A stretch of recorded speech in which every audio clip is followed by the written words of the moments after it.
stakes are high. They bet big, they win big, they lose big.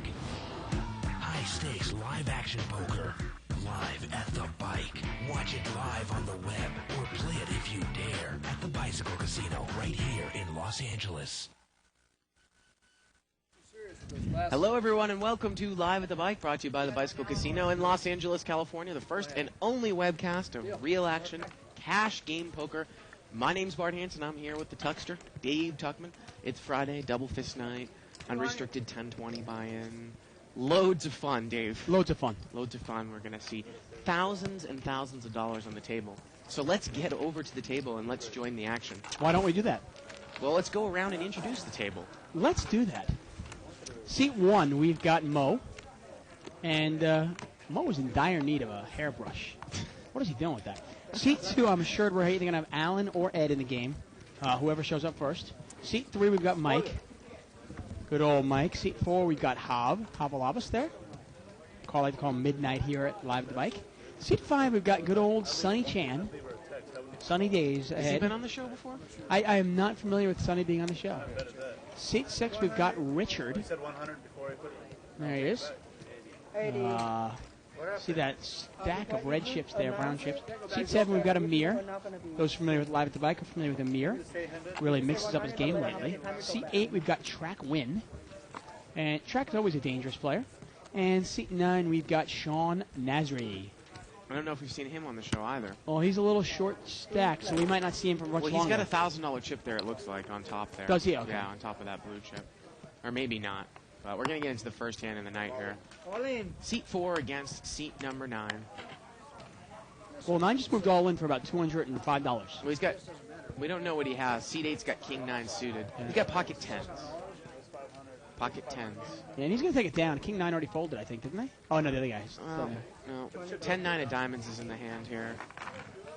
He's going to fold, and pocket 10s are going to take it down. Again, the flop's Queen 4-7. Sean takes down the first pot at the night. Well, if you want to follow a live thread that's started on the internet, you can go to 2plus2.com, spelled out, click on forums. World Poker Tour and other televised tournaments. Official Live the Bike thread for January 27th. You can also email us live@thebike.com. And I want to get to an email here in a second, because we were kind of having a good fun time with Chinese New Year. But in terms of the gambling world, and you want to call it the poker world, the casino world, the Chinese New Year is really, really becoming a big thing, and I'll get to that in a second. Limped around. Nobody's got much of a hand here. Flop is ace-9-5. A couple of diamonds out there. I believe seat 6 has got an ace, and that's Richard. And Richard's got ace-8. There it is. Got top pair. Not much of a kicker, but he's got the 8 of diamonds as well. And simple bet by him. He's on the button. Simple bet by him. Should take it down. And he checks on the button with top pair. And now the third diamond has come out. And it's a jack. So Richard did not bet the ace-8. Did not bet it. Yeah, it turns a jack. And we'll let you know if the river isn't just a heartbeat. But Mike is going to throw a little bluff bet out there. He's got a wheel draw, but does not have a diamond in his hand. And man, I mean, kind of a confusing play here. Would you even think this guy even come close to an ace? Maybe you put him on a jack. Turn is a jack here, and he's going to make the call. We have the river up as a jack. And if he makes the call, well, did he pop it up here? Let's see. No, he just called, He did just call. Just called. But it's like, I mean, if you're Mike here, what can you put the guy on? Well, and Mike's got jack-7 here. He's got second pair. Yep, second pair. Here we go to the river.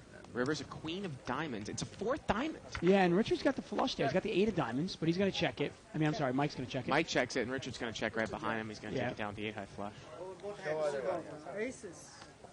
Well, it's a flush, actually. Yeah. Yeah, there, the dealer recognizes Well, it Mike now. Mike wanted to see what the other card was. Yeah. He knew the 8 of diamonds was good, obviously, but he just wanted to see what he got called with. So we had this email here from Jackie Tran. Dave. Yeah. Good old Jackie? Yeah. The lunar calendar unleashes the year of the dog. On Sundays in Las Vegas, casinos hope to take a bite out of the Asian gamblers' wallets. Marketing to Asian, particularly Chinese, gamblers is Management 101 for casino bosses. Just about anybody who works in a casino knows that many Chinese believe the color red and the number 8 are lucky and that the number 4 is unlucky. Many Vegas Strip properties have decorated their lobbies and casinos with orange trees, red lanterns, gold coins, and other Chinese symbols of luck and prosperity. Wow, okay. Yes. Chinese New Year is quickly becoming the second So I guess- biggest event in Vegas behind the New Year's and the Super Bowl. King 10-4, couple diamonds on the flop. And seat 9's got the best hand here with King Deuce.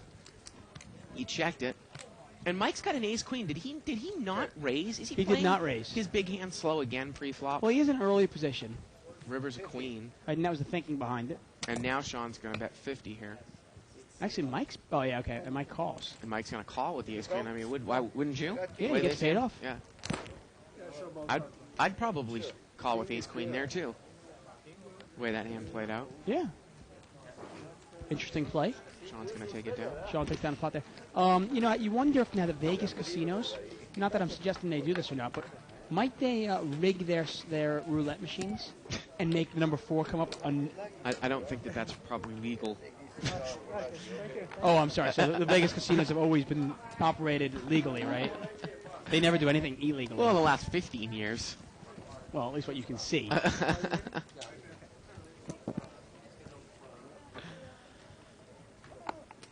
Ace-Jack there for Richard in seat 6, and he's going to limp in. But seat 8 on the button, that's track win, is going to raise it up. Look at this. Seat 9 is moving all in for almost $600. He's got ace-king. He's got ace-king, and track was on a complete steal. He only had 7-3 diamonds. And let's see what Richard does here. Richard has ace-jack, and he's going Ace-jack to get off rid of it. suit. He's going to fold. Amir's going to fold. And obviously track on the steal Yeah, is not going to call this. is going to fold as well. Imagine so. Well, he's still got his cards. I think he's trying to figure Boy, out this would be enough money in the pot. This would be a gamble, huh? We're talking about the Chinese New Year as a gamble. Yeah. 7-3 of diamonds against ace-king. It's $480 more. The pot's about $650, so it's $480 to win for a $650 pot. I mean, what, you're getting about 1.4 to 1 on your money? Right. And that's what he was trying to figure out there. Yeah. It's funny, I had kind of a similar situation happen where I had raised with 8-6 of diamonds, and basically I was getting about 1.75 to 1, but it was for about $500. This was in a 3-to-5 game a couple days ago, pre-flop, Dave. And I was trying to figure out if I should call. If you And I had didn't a- think yeah. it was really worth it because... Yeah. Oftentimes, if you're getting more than 2 to 1 on your money, Well, the situation that had happened was I knew the guy didn't have an overpair, that he was doing it on a pure gamble because the way that the pre-flop action had happened. He had made a call to my raise, somebody came over the top, and then he moved all in. now look at this. Richard has limped in somewhat middle position with pocket jacks. Yep. And track is going to raise here. Again. He's got queen 9 offsuit in the cutoff. And he's in terrible shape. I mean, seat 3, Mike's got queen jack. Queen jack of spades. Mike makes the call. And pocket jacks makes the call. And we got 6-3 suited over there for seat 7. He's going to make the call. That's him here. Yeah. So we're going to see about a $320 pot going 4 ways. Track wins the pre-flop raiser. King, 10-3, couple diamonds. Richard checks. Now, Mike is open-ended, Now- but he does not have a diamond in his hand. Track didn't bet at it. Turns a 6. Wow, Amir's got 2 pair. Yep. Picks up 2 pair here with a 6 on the turn. And Amir's going to bet. Going to bet 400. Boy, is Richard playing it passively, huh, Dave? Yeah, we've seen this. Wow, he only bets 200. 200 into about a $320 pot. Now, Track's got a gut shot to the jack. Funny thing is, if Track had bet, he probably... Well, I don't know if Mike would have gone anywhere. Mike's going to call. Yeah, he's going to call this. I mean, Mike had a open-ended straight draw with spades, but Mike can sometimes be stubborn with his cards. And the river's a 4, and Track's got 2 pair. Yeah, and Richard had thrown away the jacks. And look at Mike. Mike is going to throw a bluff bet in here for $600. $600 on a stone-cold bluff. He missed his draw. The river's a 4 of spades. Yeah, what does the 4 spades complete, though? I mean, if you look at that flop, probably nothing. Right. 4 I mean, it just spades kinda on the smells- river. Yeah, and you know what? And I like Amir's going to move all in. the play by Amir here. I mean, really good play. You got to look at it and kind of think of it. We're thinking of the way it was played. Will Corporation Mike check 2 times a big hand? Check it once, yes, but he's going to check it a second time, and then just call, and then come out and bet. It kind of smells like a draw, doesn't it? Like he either picked up a club draw, or maybe he had a diamond draw, or maybe he had a straight draw, some sort of straight Well, draw. sometimes people might argue, well, what can Amir be called with all in? What's the point of moving all in there? Now, Mike doesn't have a lot behind him, so Yeah, it's moving just- all in, I'm not sure, but I mean, Amir moved all in on the river there. it's an easy call. at Oh, least. yeah, of course. I mean, sometimes when you think you're just on a bluff catcher, it's a call, so that's why I was a little confused as to why Amir moved in. Right. Zone, I guess. Track's I mean, gonna you're trying to limp think in of here. what the 4 would kind of. Right. I mean, you're trying to think maybe if Mike had like He had a diamond draw. 7-5 of diamonds, Yeah. you know, and the 4 backed him into a straight. Yeah. Probably right that Amir's only an 8 called by a hand that beats him, though. Well, Track limps, Sean raises, and Richard is going to limp call with ace rag. Just like he limp called with jacks. So Sean's the pre-flop raiser here with queen jack of spades, about a $250 pot.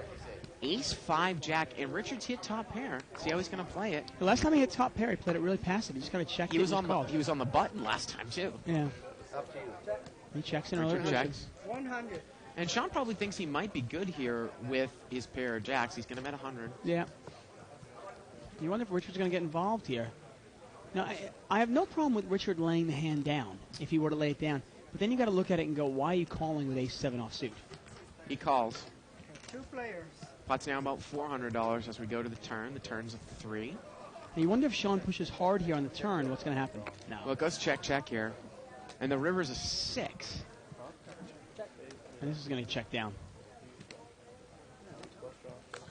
Now, we've only had the webcast going on for about 4 minutes. Well, the first thing you've noticed, though, if Richard bets his hand, he's probably got a monster, huh? And Sean is going to check right behind Richard. And Richard's going to take it down there with the ace. And again, you know, Sean he checked the turn. And I talk about, you know, sometimes checking the turn, maybe control a little bit of pot size. But you better be prepared to call a river bluff with someone that might bet into you with hearts, right? Can sometimes put you in a little bit of a tough spot. I sometimes might, if I feel that my opponent is not that aggressive, like obviously Richard is not, Yeah. where he's just going to be more apt to call as opposed to check raise, Yeah. he can throw it in a bet on the turn, kind of name your price for a free showdown to check and river on position, right? Right. Unless you think, I mean, is Richard capable of bluffing? Would he bluff at that if he missed 2 hearts? Who knows? We don't know yet, obviously. I guess we don't, but it doesn't seem like it right off the bat. Doesn't does seem it? right now, Yeah, obviously. yeah, Well, in that case, obviously, he probably felt like he didn't have to bet it. right. 4-way action here, limped around. King 5-6 here, King 9 over there in seat 3 has the best hand. That's Mike. He's on the button. If anyone saw Wednesday's show, Dave saw Mike make a check with top pair one time and most expect a set of 3s on the turn. And Actually, Mike I talked to Mike after the show about that, and he said he even admitted, he goes, I played that like a complete donkey. Mike has bet here with King 9, and he's going to take it down. And there you go. King 9's going to take it down there. He said he actually said I played the hand like a complete donkey? Yeah, Really? he actually said that. Huh. Interesting. And he actually had the same analysis that you and I had on it, Yeah. which was interesting. Which is what? How can you make a second best hand there? That's going to Yeah, pay exactly. you off, right? It's one thing to slow play a hand, Right. but you have to slow play a hand thinking that there might be a card that can come out that can really get you paid off. You know, giving your opponent a good second best hand. Right.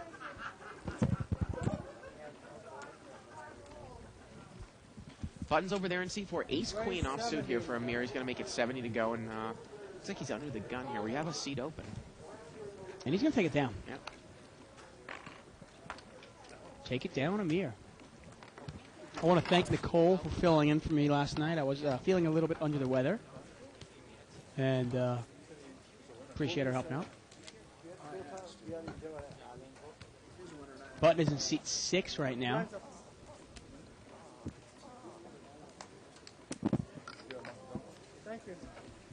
Small blind is $10. Big blind is $20. Pocket Queens over there for seat 7. Yeah, first to act is actually seat 9, Sean. He throws it away. Wow, Ace King here. Look at And this. He just limps in on the button with Ace King for Richard. Wow, and Queens just limp. Well, no, Amir's going to raise it up to 70 with Queens in the small Okay, blind. thank you. Mike calls. Boy, is Richard playing his pre-flop hand slow. My goodness. Super slow. And I'm just curious now, it's okay to play slow and no limit. That is definitely a way to play it. Yeah. You just don't want to get trapped. If, let's say, the flop were to come out like Ace 9 6, you don't want to go broke. Oh, here we go. 4-way action. Amir's raised out of the blind. Well, 10, 5, 6, couple diamonds. So Amir's got the overpair. And Amir's probably going to. 200. He's going to bet 200 here into about a $280 pot. Now, Track and Mike aren't getting involved here. Wow, Track's going to call with middle pair. Yeah, I think maybe Track puts... maybe Can Mike overcall this? Got backdoor hearts. Looks like Allen's coming into the game in seat 2. Yeah. Allen's always a welcome face in the game. Yeah, I think this is an easy fold for Mike now. Once Track makes the overcall, but no, he's going to call too. Make the call. Well, chock full of action here on Live at the Bike. These guys are trying to spike 6s or 9s, but they both have it in their hands. I mean, at least Richard plays it slow and then throws it away. Turns a 5. Amir is good still here. Now he has 2 pair. He's in great shape now, obviously, because the 9 is not an out for these guys anymore. The 9 is no longer an out. There's basically only one card that can kill Amir's hand, and it's the case 6. It's about a $900 pot. And you're right, they are drawing to 1 out here on the river. And Amir's going to bet 800 here. He's going to bet 800.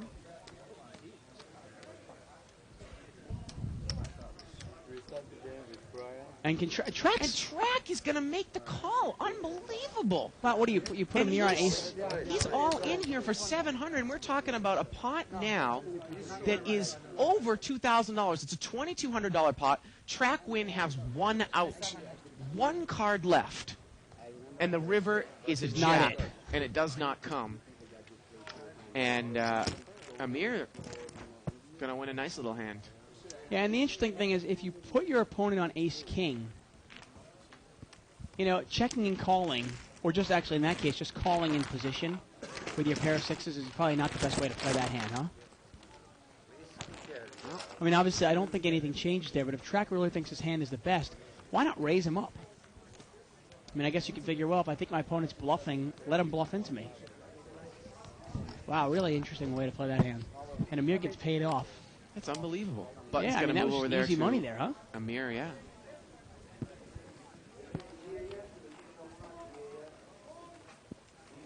Well, some of these guys like to come and gamble, right? Yeah. Well, gambling, I mean, that's not even, that's... You call an $80 raise with 9-6 offsuit. In the small blinds. Yeah, and then you call off what amounts to $1,000 in chips with second pair. Thank you. I mean, I guess if you think your opponent has ace-king, you got him beat, but that's it. Now, Sean here in the big blind here, he's got ace-queen offsuit. And I think he wants to raise it up, and he is going to raise it up. Yeah. He's pretty short here. Total 60. He's going to make it 60. Now, I played with Sean all afternoon yesterday, Dave, in the 5-10 no-limit game. His game, you know, he did a lot of things that didn't make a whole lot of sense to me. Now, for example, here, well, he's going to build the pot with ace-queen offsuit out of position. Tough hand to play out of position, I'll tell you that. We're going to see a $300 pot. Well, Amir, is he going to follow up here? Check. Now, seat 2, All in. King, queen, 8 here, and Sean's going to move all in. now Allen actually has a pair of kings here. Yeah, king, 8. That's for Allen in seat 2. 500. So let's see. He's got top and bottom pair, Dave. Oh, He's really? got 2 pair I mean, on the flop. You wouldn't even think he's going away with 1 pair, but he's certainly not going to go with 2 pair. Yeah, he's going to make that call with the king, 8. 530. And Sean is in big trouble. He's going to need to catch an ace here. Or the case queen, right? Yes. Yanyo. You are correct, sir. So here we go. He obviously could pair up the turn card as well, whatever Right. that might be. Nope, well, Turns that's the not going to deuce. work, obviously, pairing that card. And the river's an ace. What a Oh, horrible wow. beat for Allen. Yeah. Wow. Horrible beat. Unbelievable. We see it every day here on Obviously, the show. my commentary there, Every day. pairing the turn card there obviously does no good because Right, I was thinking king's that up. too. Yeah. As I said it, I saw it. As Sean had the second best hand going into the turn. Exactly. For some reason, I thought Sean had ace king and Allen had queen 8. Nothing like starting off the night with a good suck out, Dave. Yeah.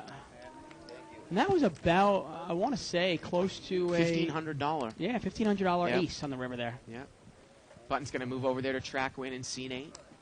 That little ace there cost Allen $1,500. Yep. Unbelievable. And Track win's got king 7 of hearts, and this might He likes to raise in position a lot, Dave, and he's going to pop it up here. He's going to make it 100 to go. So we're playing 10-20 blinds. It's 5 times the big blind. Yeah, some days you see people really, really trying to like push the action more, and this might be one of Track's days. $300 pot here. Allen's called with 4-5 of diamonds. Mike's in there with 8-6 offsuit. Well, And Mike's got top pair. Mike's got top pair. Allen's got second pair. And Mike checks the top pair. Track's Track's got going to nothing. bet. Wow, he's going to bet 500 into a $300 pot. Yeah, Now, Track is normally, in his gambling mode today. boy, normally you'd think, boy, do you want to get involved with 8-6? Was I playing 8-6 out of position to hit this flop? But I have a feeling that Mike's going to stick around for this one. And look at Allen. He's not even convinced that that he doesn't necessarily have the best hand. Right. Well, you wonder if maybe Track is, he's in the Chinese New Year spirit and he's trying to gamble up today. Right, that's what I said. I mean, Crazy. he's really gambling up today. I mean, we've seen him now every single time it's been on his button, he's raised. He raised in the cutoff seat as well, and all with garbage hands. And then he called up $1,000 And Allen's still thinking about it here. And Allen's going to make the call. And this might save Track because Corporation Mike might not overcall now. I mean, you look at it and you think, well, Track is still behind Allen. But that's what I was going to say. This might save. This might save Allen, him making the call. I'm still trying to figure out who it's going to save. And it does because Mike folds top pair. Unbelievable. The turn's a king. Oh, my. And once again, Allen makes a good call, a good play, and he gets sucked out on. And now Track is going to move all in, and Allen's going to call. Allen needs a 4 or a 5 here. And this pot is almost $2,000. Unbelievable. Yeah, he's got 5 outs. The river is an 8. Oh, and Wow, and Mike would have made trip 8s if he had stayed in the hand. And look at the Track's got to show King 7. And Mike is going to go on tilt here.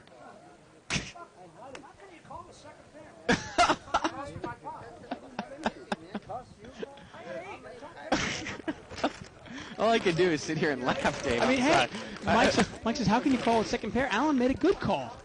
I don't know if it's a good call, Dave. I mean, he had him. Why not? It's a good. You're ahead of him. If you put the guy on crap or you put him on overcards with 2 cards to come, you are a significant favorite. And Track's only got what, $200 left, maybe $320 left. I mean, there's no fold equity if you come over the top. I mean, some people say raise or fold situation, but if you raise, it's not like Track can fold the hand. He's pot committed. Let him bluff off his chips if he has to. I mean, the way Track's playing so far tonight, you can almost predict that he will end up bluffing off his chips. King Jack suited here for Sean on the button. I mean, Mike can't rely on somebody else folding so he can call. If he really thinks his hand is the best one, then hey, he can come over the top. Well, the funny thing is that we know that Allen is so prone to call, but it's a tough overcall for Mike to make there with 8-6 offsuit. I don't deny that, Yeah. but can't have Mike whining to Allen for making a call, which was the right call. Limped around here. I mean, Allen sat down here. He's played 2 hands. In both hands, he's been in there with the best hand, put his chips in with the best hand, and gotten sucked out on. Sean raised it here at 200 on the button. 200? 200. Wow. And if Track just won that hand, does he want to gamble it up? No, he's not going to gamble it up with ace-8 offsuit here. 200? 200. 2 white chips. Was there a raise before that? No, just limped around. Now, we didn't go over the chip colors here. Those brownish red chips are $10 chips. The white chips are $100 chips. Now, you will see some other chip colors on the table. For example, the yellows are 5s, the blues are 1s. If you see big chips, they're $1,000 chips, and really big chips are $5,000 chips. The really big ones, those purple big ones, those are beautiful. $5,000. I don't think we really use quarters in this game, do we? No. The purple chip, not for the 10-20 game. Because there's no real reason to, right? Yeah. Okay, you have an option. Yeah, it's a bad call. So the button moves over here to seat 9. Get a new player there in seat 5. Say goodbye to Sonny. And that's Ed. Ted. Ted. Ted, whatever. It's the first time he's been on Live at the Bike. Limped around here. Here we go to the flop. Jack 8 deuce, couple clubs. Doesn't look like anybody has a jack here. I think the best hand might be in seat 5. The new player who posted with deuce 5. Offsuit. And look at Richard. He's going to put a little bluff bet in here with... Oh, actually, he's got middle pair here. Richard's got middle pair with 8-5 offsuit in seat 6. Sean is going to call with ace 10. And Alan calls in seat 2 with king deuce. He overcalls with king deuce of diamonds. Well, he's got the diamond draw, doesn't he? Right. The turns of 4 of clubs. Mike is out of the hand. He's out of the hand. Okay. All right. Checks and the around. river here is a 3. And it looks like Richard's hand is still still good. the best, yeah. Yep. But it looks like Seat 5 is in the hand with deuce 5. He's going to make the bet here. So we still had 4 people in that hand. We didn't have his cards up, and he took it down. Yeah. He bet with deuce 5 there on the river. Wow. Good old Ted. Ted's got a mega tattoo there on his left arm, doesn't he? Big blind. You have nothing invested. You call 500. Butt moves over here to seat 2.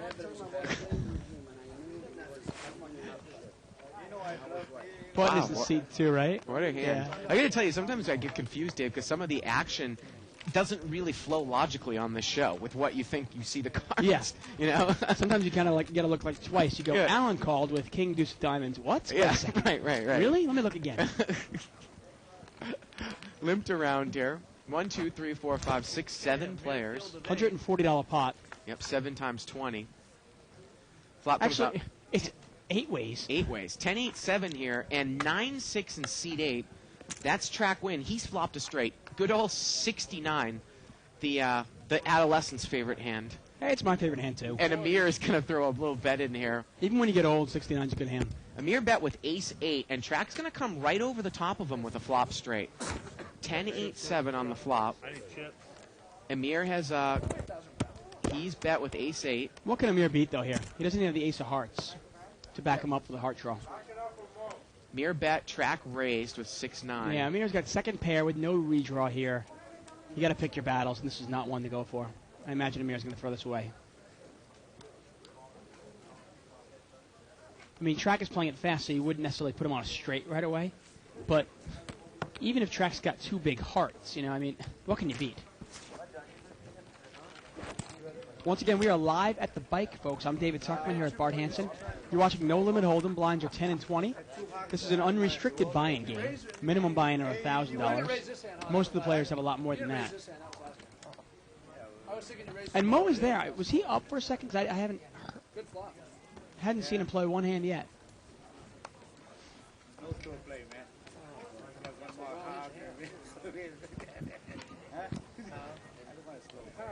And quick little look at the cards here. Looks like right now we've got somewhat of almost like a real loose table, huh? Yeah. A lot of limpers. Limp. And This is sure going to be the enough. story of the night. I'm sure that's going to make our card person Ronnie happy all night long. Yeah, good luck to him, huh? Wouldn't want to be in his shoes. 6 ways. 6 ways, folks, times 20. No, I'm sorry, 7 ways. 40 more. Seat 5 is going to raise here, though. 40. He's going to make it 50 more. He's got ace rack, Dave, in the blind. And he's making it 40 more. Yeah, 40 more with ace 4 offsuit in seat 5. And all that's going to do is just sweeten the pot. It's going to get everybody in here. I don't know really why you would do that. Hey, but- well, sweeten the pot. Why not? I mean, now we're going to look at the pot going 7 ways, and it's going to be $420. well, it's going to be $50 per person, so it's going to be a $350 pot. No, it was a ways. $40 raise, I thought. Wasn't it? He made it 50. 50 Yeah, total. yeah, Okay. Thank you. So $350. 7, 4, 8 here, a couple of hearts. Well, Amir has got overcards and he's open-ended in seat 7. And Ted has got ace 4 and he's going to bet. And he has the best hand right now, Dave. Does he? Yeah. No, Track's got top pair. You're right, Track does have top pair. Seat 6 calls Richard with deuce 4. Amir calls with 9, 10. And let's see what Track's going to do here. Track has top pair and straight draw. A 6 would bring him a straight. But if a 6 were to come, Amir would have the nut straight. He'd have the really, really good straight. Yes, he would. Mike is going to call with a straight draw as well. And this one could get interesting here, folks. Here we go to the turn. No paint, no paint. Oh, paint comes. It's queen. Queen of diamonds. And it looks like Ted's going to fire at it again. I mean, right now we're talking about a pot that's about $600, and he's going to bet 50 into a $600 pot. What is 50 going to do? Amir's going to call. I mean, why not just bet 400 into it, take it down right there and then? I mean, it might not work, but it might. 50 into a $600 pot. Amir calls. Pot's now 700. Track calls 750. And I'm sure Mike's going to call, and it's going to be an $800 pot. Why is Track just calling? Here we go to the river. $800 pot. River is a 9. And Amir's going to back into the best hand here. He had overcards with the open-ended straight draw, and he hits his 9. He's got the best hand. Check, check, check. And Amir is going to win this kind of pitiful hand with 9-10. And we're talking about like an $850 pot. Right, right. Fours a pair of fours, nines here. And look at how upset Track is. Well, he knows for he misplayed playing it. it weak. Yeah, he knows he misplayed it. You know what? Yeah. It's one thing on the flop. You know, you've only got a pair of 8s with a 5 kicker. But Yeah. then on the turn, when the pre-flop raiser only bets 50 into a $650 pot, and then a guy calls and doesn't raise, you got to, you know what? Either raise it up or dump it. You know, one of the two. Just don't call again and give the pot Right. away.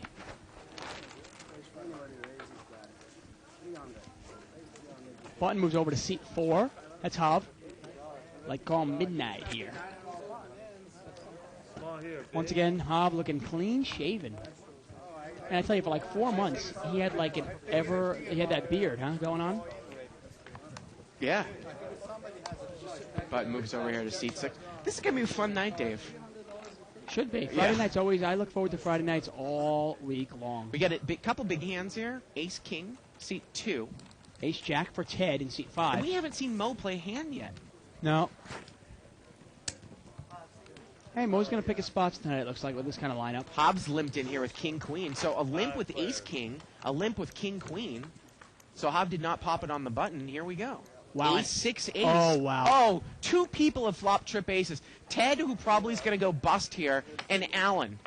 Now, we always hammer Allen. Allen does not raise in late position. And he doesn't bet. He's not going to bet, and it gets checked around. Check to you. Now, it is a rainbow board, so there Yeah. shouldn't really be a scary card to kill his action. Turns a 5.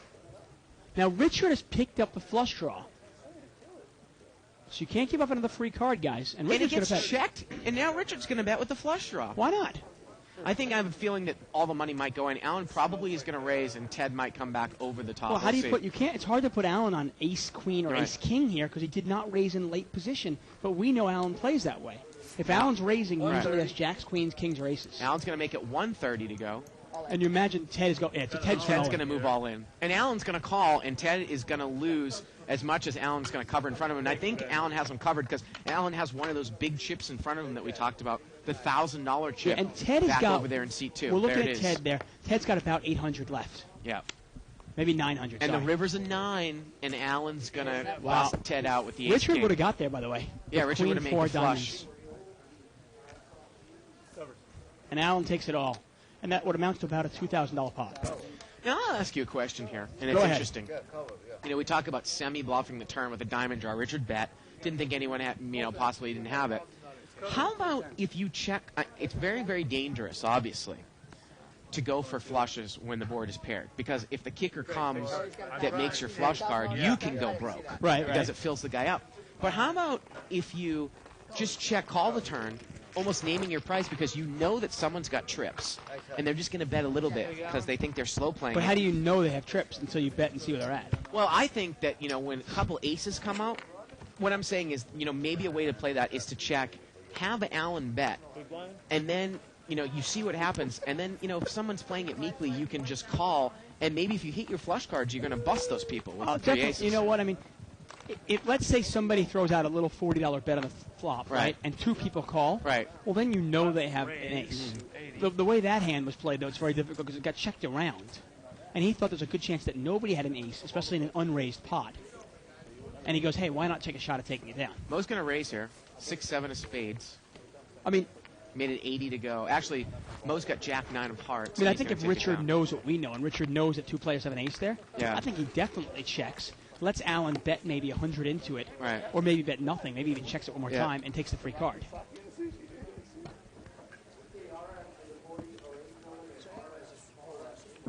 In an unraised pot, the board comes out ace, ace, 6, and nobody bets the flop.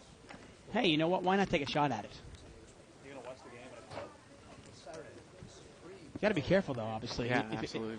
If a jack or a king come out there and a diamond, you're dead.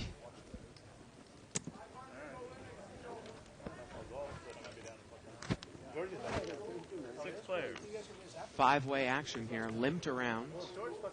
Nines for Allen. He did not raise pre-flop. Well, Queen 5 deuce and Ace 4 of diamonds over there for Amir in the small blind. Wheel draw, nut flush draw. Yeah, he really flopped a monster here. And he's going to bet 50. Yeah, this is Allen's And problem. Allen's going to call. Allen plays his big hand slow and then yet still loses money, and he's drawing really slim. Now, He needs- Ted is going to overcall with Ace 5. Apparently, he's money behind in seat 5. 3-way action to the turn. Turns a jack, and Amir's made it. Now, Allen actually had the best hand, but it's almost impossible for him to know that. Now, Amir checks. And what, the losing? Allen checks. And Ted checks. You know, I got to tell you, I have a real problem with that check, Dave, on the turn by Amir. And the river here is an 8. And now Amir's going to bet 300. 300. And Ted can't call him off here, can he, with Ace 5? You never know. Sometimes checking your flush card once can confuse players. Well, I if mean, he it was might do- seem obvious to you and me, but it but- doesn't seem obvious to some lesser Well, players. you know, if he was doing it for the intention of trying to confuse players, fine, but you're not really up against tough competition at this table. I'm not making a lot of moves to confuse people because I don't give them credit for necessarily thinking through the hand in the manner that a good player is going to think through Right, the right. hand. I mean, Now- the only thing I'll say is, okay, he bets the flop, right? Right. Now, if he continues to bet when the diamond comes off, he's kind of showing no fear when the diamond comes off, and it's really hard to pay him off. Well, I just think that, you know, you might have a card that's going to come. It might even kill your action, whether it's an overcard, another overcard to Allen's 9s on the river, or another diamond. And if someone else got there with diamonds 50. as well, you know, that little chance that might happen, they're Yeah. going to come over the top of your bet on the turn. Yeah, no, I mean, I agree with you almost 90% of the time in terms of I don't like the slow play. I like to really play that hand hard. Once in a while, though, checking the flush, because obviously, unlike limit hold'em, you can make it all up on the Right. river. Limit hold'em, it's a no-brainer Oh, bet, right? It's easy bet, yeah. Yeah. Of course. 5-way action here. I still get C3 raised it up here. Corporation Mike. King 10-6, couple diamonds. Track wins, played King Rag, and he's hit top pair. Yeah. And like Mike did not bet. Turn is a diamond. It's a 7 of diamonds. Yeah, and Amir now has the jack of diamond draw. You wonder if he's going to get involved there. He's got a pair with the jack of diamonds. Track's going to bet 400. That's about the pot here. You know, the funny thing is I would put Mike on a big hand right now because he didn't bet the flop. Now, Sean, he's got the 5 of diamonds in his hand with a pair of 5s. I mean, with 3 people to act after you. Yeah, I mean, pretty easy laydown, I'd imagine, here for Sean. With all those players behind you, yeah, I mean, you got a pair, you have 4 overcards to your pair, Right. and you've got a really bad diamond draw. A really bad diamond draw. And Track looks like he's going to... And yeah, Amir's not going to get involved with the jack of diamonds. Track takes it down. The river would have been a 4 diamonds, and the 4th diamond would have got there if Track had not bet his hand. Yeah.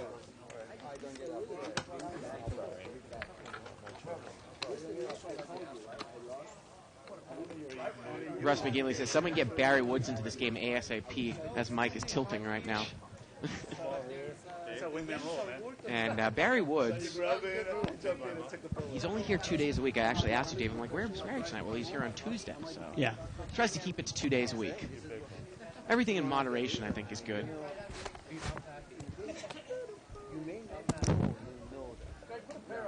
And Button is in seat 8.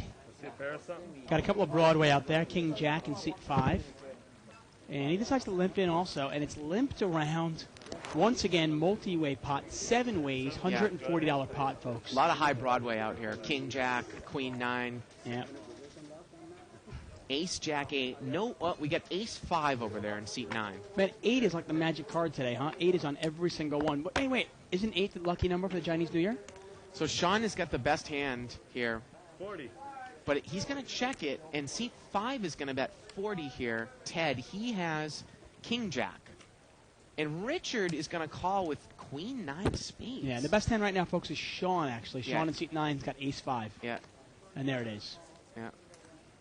Seat 8 and seat 9 call. Track calls with pocket deuces. Wow, well, at least he's got the deuce of clubs in his hand, right? Turns the 10 of clubs. And now Queen 9 chased a straight and he made it. Both Mike and Richard. Richard both made the straight. 220. They're both in there still? They're both in there still. And now Ted is going to bet 220. Now- He's picked up the nut flush draw, and actually it was Mike that bet 220. Now, this is interesting here. Now, if you're Mike, you almost really, really want to push because you are free rolling against Richard's hand. Right. Well, you wonder if Richard's even going to get involved. Well, Corporation Mike bet, Ted called, and now it's over to Richard. What if he's going to fold on the turn here? Why did he call the flop? It's always dangerous to call his straight draws with a 2 flush out there. And he's just going to call. This is unbelievable stuff. Yeah, and Wow. I was going to say if Mike could have gotten Ted out of there, Yeah. he would have been a free roll, but Ted's not going anywhere. Pot's a $900 pot now as we go to the river. And the river's a deuce. Track win would have made a set of deuces on the river. He's not in the hand still? And Corporation Mike checks, Ted checks, and I think that this might be, a good time for Richard to figure he's got the best hand, and he's going to bet here, Richard. Hey, well, 2 players check into you. Why not? He's going to bet 200. That's kind of a weak bet, 200 into a $900 pot. Mike might pay it off. Now, Ted had a lot Wait of a outs minute, there. Mike's going to fold. No. He folds the straight. Unbelievable. Well, I guess he was playing the player. He just didn't think Richard could possibly. But wait a second. That's unbelievable. Did he know that he had a straight? And Ted is going to pay him off with a pair of Hey jacks. guys, what do we got? This is bizarro world all over the Yeah, place, this is Dave. really strange. And does Mike realize it? Let's get a shot Let's see of if we- Mike here. If we know that Mike realizes it or I not. didn't think, I was like, man, he's got the overpair. And that is a face. And he actually said, he goes, how can you bet into that board? Why not? Why not bet? I don't know. That's unbelievable. Well, that bet by Richard, that little $200 bet into what was it, a $700 pot, $800 pot? That not only did it get a value call out of Ted, Right. but it got the tying hand and throw it away. Right. Unbelievable. Really unbelievable. Mike laid. I don't know if you've ever seen Mike lay down such a big hand. I think he was playing the player. He didn't think Richard was capable of betting the river without a flush. I mean, I was surprised to see Richard bet that river, to be honest. The button moves over here to seat 9. And Richard takes down what amounts to about a $1,000 pot.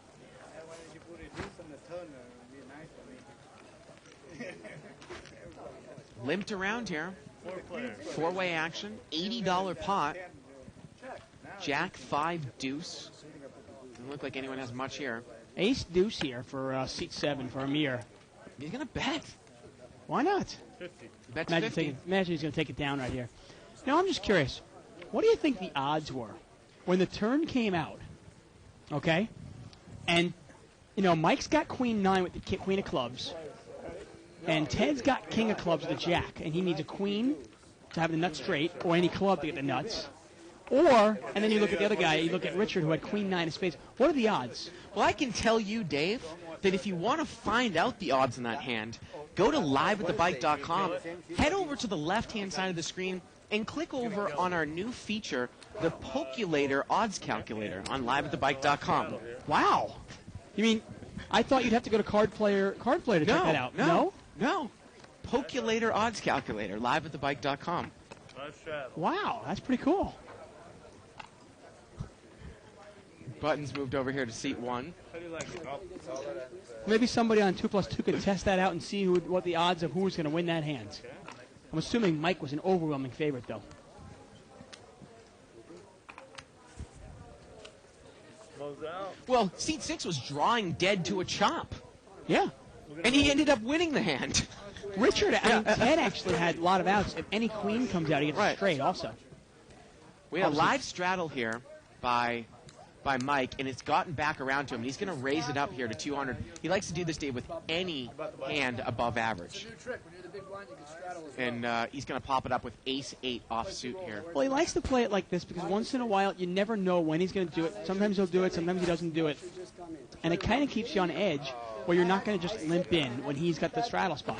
Well, I mean, what drove me absolutely nuts, Yeah. which killed me a couple nights ago, Dave, was when Mike picked up aces in the straddle spot and did not raise with them. It just didn't make any sense. A little unorthodox. Yeah. I mean, the interesting thing is when I asked a bunch of the players that play here on a normal basis, who is the player that scares you the most? A lot of them said Mike, Right. surprisingly.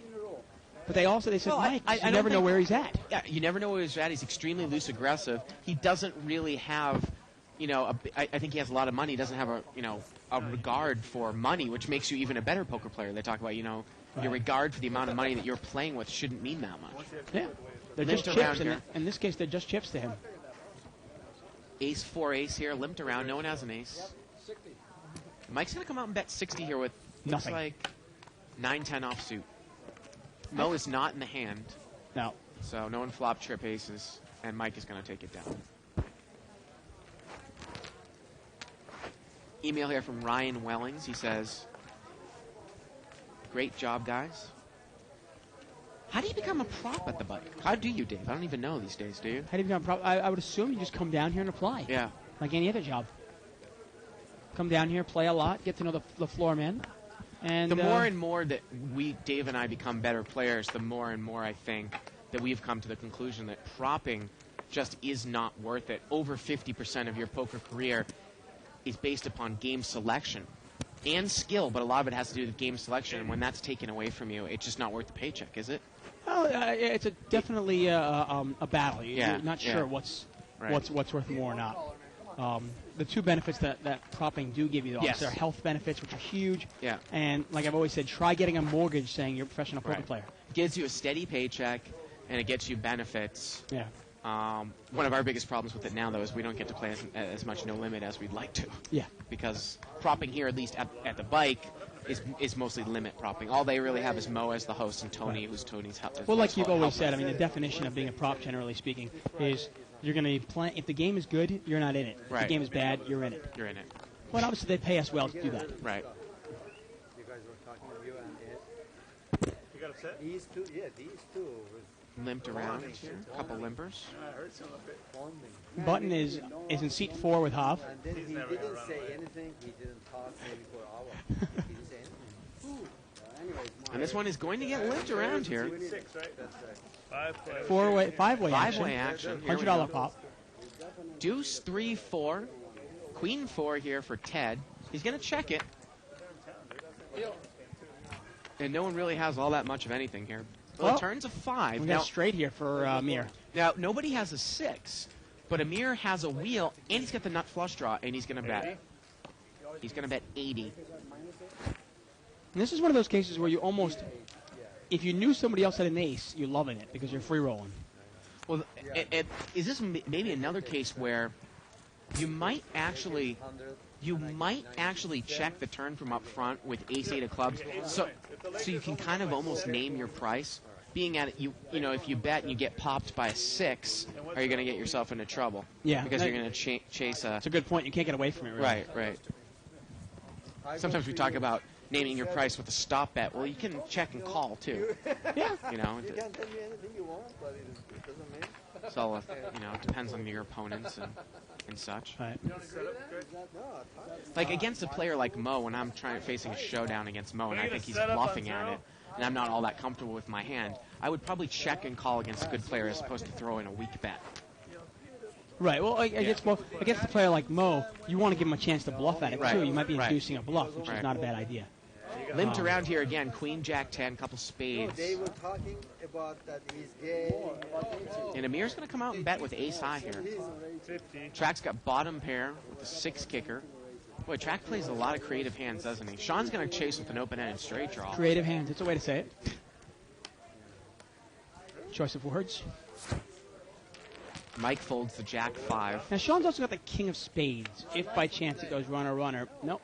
Turns a 5, and Mike would have made 2 pair, and this one goes check. And Mike actually the river's a king. River's king, and wow, and Sean is going to get there with a pair of kings. Well, actually, Amir's got the ace, so he makes the straight, and he's going to bet. What is Amir in there with? He bet the flop He with did. ace He high. was, okay. I thought Track had bet the flop. That's why I was No. confused. River's a king. And is Sean going to pay him off here He with is. a pair of kings? Wow. Amir's got the straight. Unbelievable. Yeah. Wait a minute. Sean's going to raise. Sean has raised. And Amir's moved over the top all in with the ace. So Sean raised the river. Amir moved all in with what is the nuts. There's no flush out there. Right. Trying to think if So Amir has come back over the top with an overbet all in now, there. if you get the nuts in the river there, do you move all the top? Well, you mini raise, right? Well, no, maybe you do come up top. Maybe that's the best way to do it. Maybe somebody would say, wait a second, why is he doing that? You mean to overbet it or mini raise, you mean? Yeah, overbet it. Hope the guy's got a set, and he can't get away from it. No, Sean is going to fold. I was going to say, Amir bet the river. Sean raised him, so obviously Amir is going to re-raise in some fashion because he has the nuts. But if you re-raise it to, like, say, 300 or 400 more, right. You shouldn't get called by anything anyway. Right. So why not overbet it and let the guy think you're bluffing?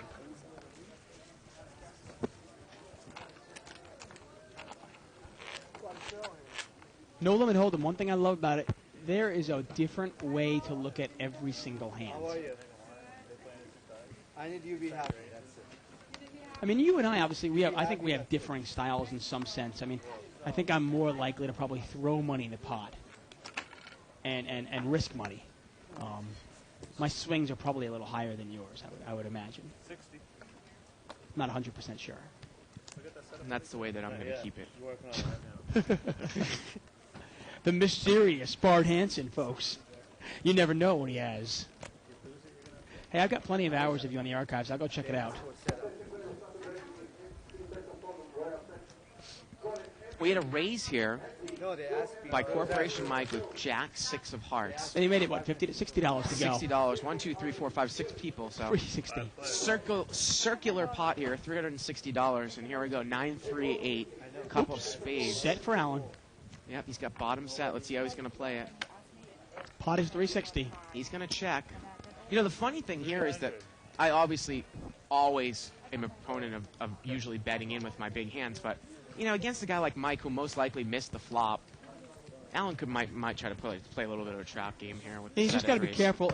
If it does get checked around and a dangerous card comes in the turn, you don't want to go broke. I mean, that board is kind of scary. 9-8 with spades. Yeah.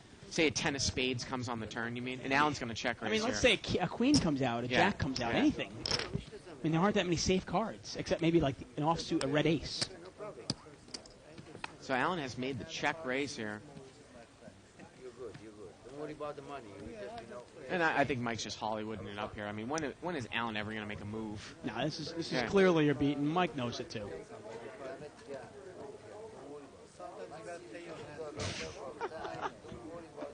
Although we did see Mike lay down pocket jacks as an overpair on the board against Yeah, Allen the other he week. knew. We were talking about that as well. Yeah. He said it. He goes, because I'm playing. Come on, Allen's got minimum. He's got queens. Right. And he even said, he goes, I almost laid it down pre-flop.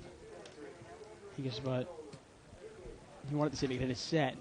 This is clearly just Hollywooding. I mean, he's got absolutely nothing. Oh my goodness! Are you kidding me? He's moved all in. I mean, and Allen instantly called. I mean, are you kidding? Mike needs a running hearts here or some sort of running straight combination. Yeah, he's in real bad shape, obviously. And I don't think Allen says he wants to run it. Well, the turn is... All right, he needs a 10 now. A 10 would give him a straight. Oh, wow. Here we go to the river. No. Well, river's the king.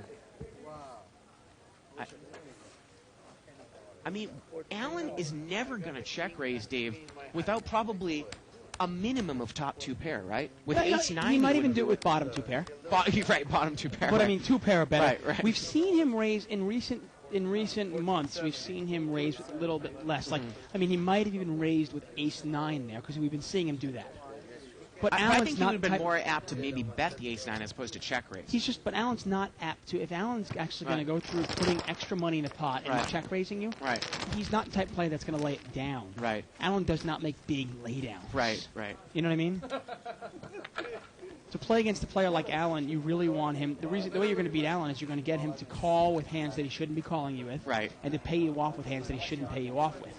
And like I said, when he shows strength, get away from him. I am definitely. I mean, I really do give Mike a hard time sometimes on the show, kind of in jest a little bit on the side too, because I think I just have a little bit of fun with him. There are certain things that I really like about his game, Dave, but there's another one that's obviously, you don't need to make a move against a guy that's not going to lay down a hand and is clearly strong. Yeah, I mean, Allen does bluff. Generally, when Allen bluffs, it's when he's called the flop with a draw, called the turn with a draw, and missed it on the and river. then he misses it, so I'll throw a little bet in there. I mean, that's what we've seen. Obviously, Mike's not privy to that. Right. But Mike's played an awful lot of hours with Allen, and he should know that if Allen is showing strength, and he does know this. If Allen is showing strength, he's got something. And I can't remember Allen ever making a big laydown with, like, 2 pair. Oh, yeah. I mean, did he think maybe he can get him off 8-3 even? Well, what I said with that board is that Allen's not going to limp in with 8-free. He's not that loose. So what I'm saying is he's got a minimum of 9-8 there on that board. You don't think he could be in there with 8-3 suited? No. Allen? God. No, 8-3 suited. Allen? That's kind of a stretch, I think. Really? Okay. Chips on Oh, wait, Amir's got ace-king suited here. Ace-king of clubs on the button. So he plays it. He's going to raise it up to $100. Yep, ace-king clubs. And Mo, we're not going to see Mo play a hand yet. You know, we still haven't seen him play a hand. You know, and Allen started off his night really badly, got sucked out twice, but now he's gotten paid off twice.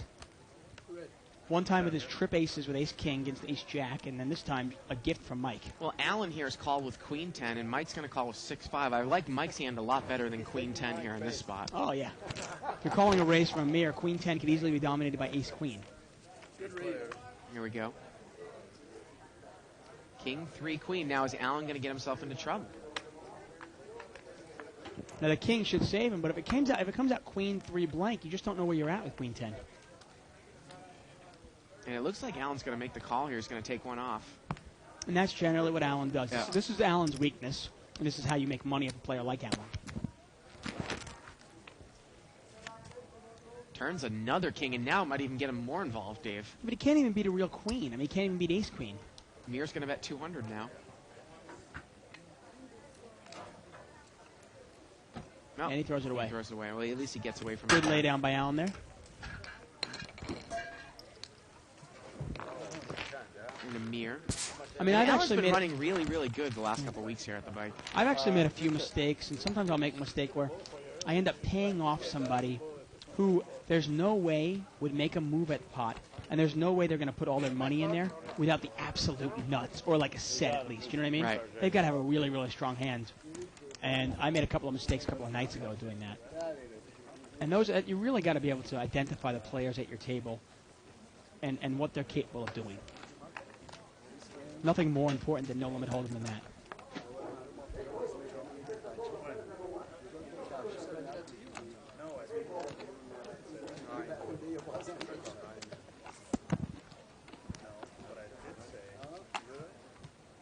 Not a whole lot of, in terms of hand value out here right now. It's going to be limped around here again. 6-way action. A lot of mid cards, huh? 7-8, 7-8, 9-8, 9-10. Jack, deuce, 10, and seat number 4. That's Hav. He's playing Jack, deuce of clubs. And he's hit top and bottom pair. And he's going to come out and bet. He's going to bet 40. I mean, you said Allen wouldn't play 8-3. Is Jack deuce any better? Jack deuce is actually one of my least favorite hands. Now, Richard's going to call here with 10-9, middle pair. And is Corporation Mike going to call here with a gut shot? And No. no, he's not. Okay. So Jack, deuce of clubs against 9-10 here. Seat 4 against seat 6. Richard's also got backdoor spades. Yep. Heads up. Turns an ace. Well, that's a scary card. If you're Jack deuce Oh. here, that's got. I mean, you got to think of some hands you can't Yeah. beat now. You can't beat King Queen. You can't beat any spades. You can't beat Jack 10. You can't beat Ace Jack. I mean, what the heck can you beat? He's going to check. And is Richard going to bet this? No, he's going to check right behind him. Okay. Oh, and the river is a spade, and it just Yeah. gets worse and worse and worse. And that's the one reason Jack deuce is garbage. Yeah. Here, you flop what you want to flop, right? And look at Richard. He's going to put a little bet out there with the 10 of spades. Wow. Well, I mean, the only things that can beat him are the king and the queen, right? Yeah. If you look at the hand, would Hav probably wouldn't check a king. Would he check a queen?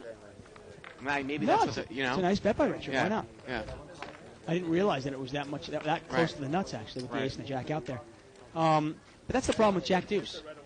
You're in there with Jack deuce. You hit a great flop. You hit 2 pair. And you still can't even play it strong. Well, we hadn't seen Hav play a hand all night long, so maybe he was getting a little bit impatient. Yeah. You know, at a table like this, you can, limp in with a wide variety of hands because there hasn't been a whole lot of pre-flop raising, you know? I really love Hav's game. I do. We got pocket jacks in seat 8. Wow, and look at this. Mike's got ace-king in the straddle spot. Ooh, now if you're track here, do you limp? No. Okay. Yeah, if he did limp, Mike definitely would have re-raised. Track makes it 160 with jacks. And look at Mike. He's got a stack of white in his hand. Well, you know what? Track raises with all sorts of garbage, so he gets action. When he has big hands, he usually gets action. And Mike knows he could have garbage.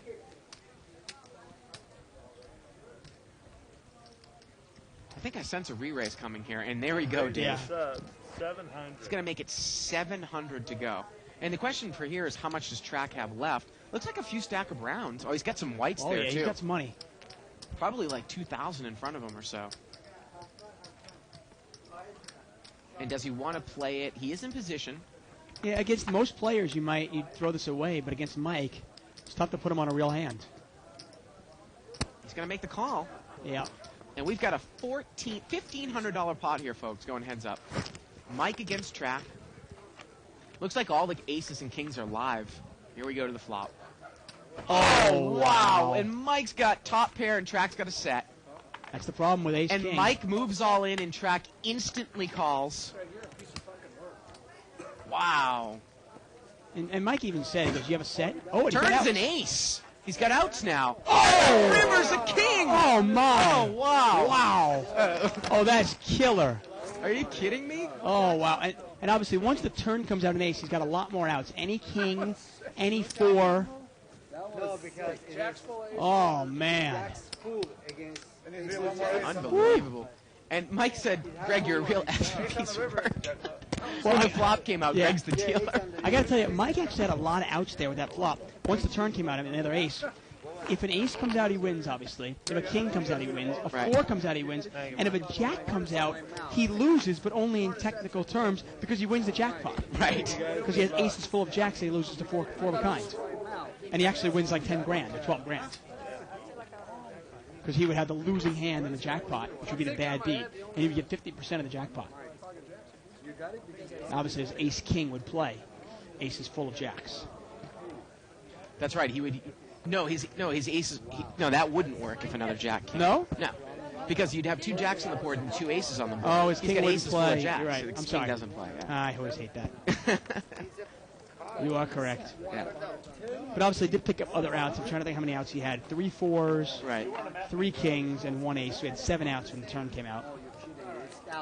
Oh, man, what a bad What a beat. brutal beat for Track. Yeah. How about everyone go to liveatthebike.com and do a pokulator odds calculation What are on the that odds one? on that one? The flop was ace, jack, 4. Yeah.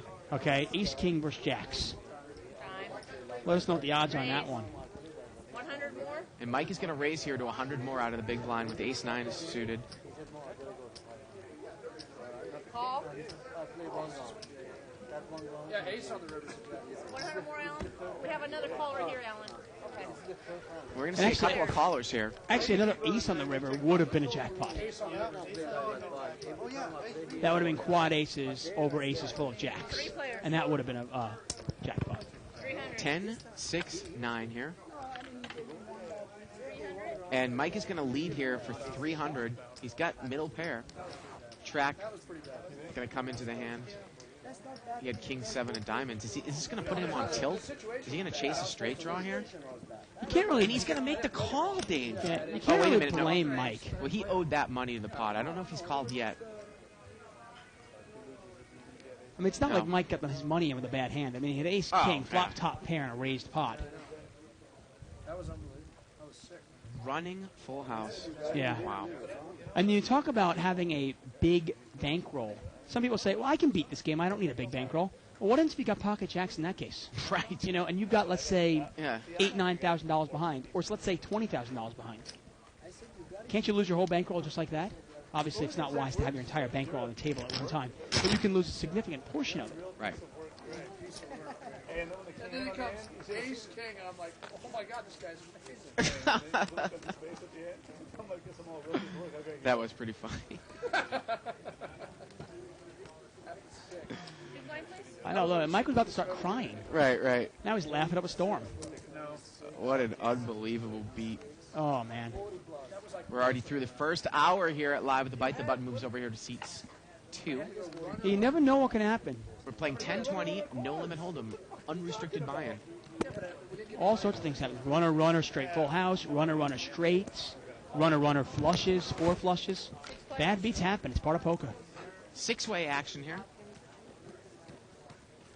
7-8-8 here, and Mike's got trip 8s. Uh-oh. And he's going to come out and bet. But Alan's got ace 8. Oh, my. Alan's got ace 8, Mike's got trip 8s, and both these players are deep.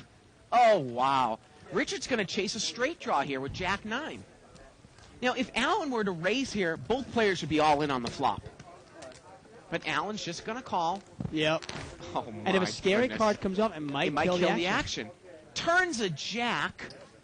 Well, Richard's that got gives- a pair He's now. got a pair and a straight draw. Mike's going to bet 200 now. But there's no way Mike's getting away from this one, Dave. I just don't buy it. No? Okay. What if No. a 10 comes off? What if Allen just calls here and a 10 Yeah, comes but off? Allen's got a raise here. Come on, Allen. Yeah, and he's going to raise. He's got raising chips in Yeah. mind. And now the funny thing, though, too, is that if Mike actually thought of the next logical thing, he might not necessarily think Allen has an 8, but he could have 9-10. Well, Right? the only thing you're wondering, And look at this. He folds. Mike folds the trip 8s. there you go. And you know what? The jack killed his action. Yep. The jack killed his action. And there is, again, is another. 8, 8. And he shows the 8. Oh, but he showed the kicker. That would have been nice to show the 8 and then not show the kicker. Would have driven Mike crazy. You know, like I said, if Allen had actually come over Mike on the flop, all the money goes unless Mike thought that he was going to trap Allen. And look at this, live at the bike. Chip count, folks. Amir in the lead at 5,500. Mike up to 4,700 there. Allen, wow, 4,200 for him. Mo hasn't moved at all. Yeah, you wonder I think if Allen raises there, all the money goes in on the flop. I really do. Yeah. But you know what? Allen is really tight. When he shows strength, he usually has 2 pair at least or better. And you look at looking at board there, it's Jack 8-8-7. What would Allen raise with? He's not raising with like Queen Jack, is he? I mean, you almost got to put him on 9-10, can't you?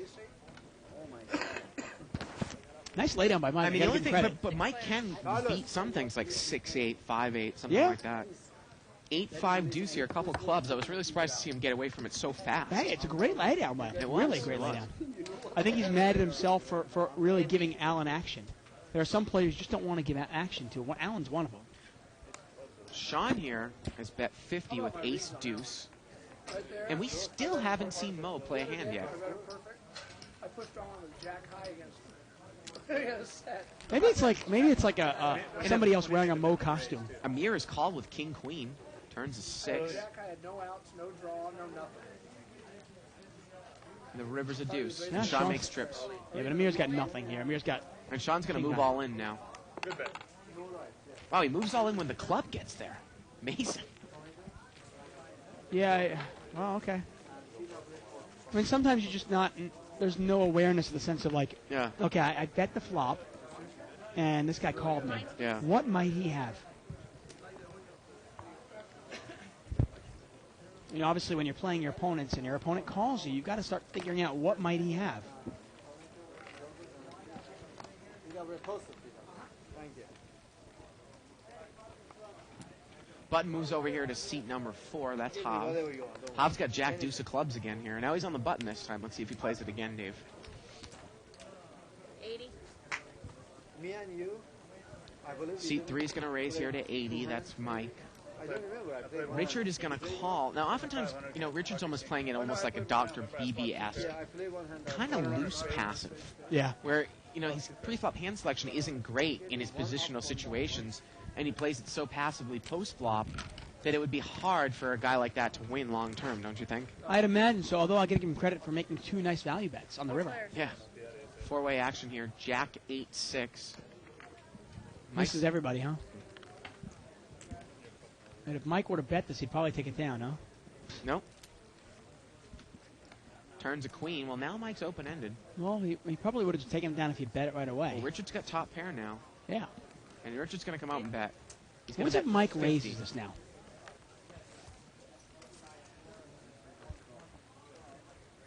How about if we get a raise here from Mike? It looks like he is going to raise, Dave. Good. Oh, he just called. Excuse me, he just called. And the river's a jack, and Richard's good. Is Richard going to bet it? No, he's He going to checks. check And it. let's see if... Oh, Mike is not going to try to bluff at it. Richard's going to take it down with the weak queen. And you know what? Mike's raising pre-flop in position, which is great. Why not take a shot at it on the flop? I understand you don't want to do it every single time, because then it becomes easy for somebody to always check raise you. Right. And you want to leave that doubt out there. You might not always bet. But in that case, he certainly could have raised a turn and probably taken it away. Yeah, definitely. I don't know. Queen 4 can call there. Again, most people will stack their chips in 20 chip denominations. which is $200 of brown chips.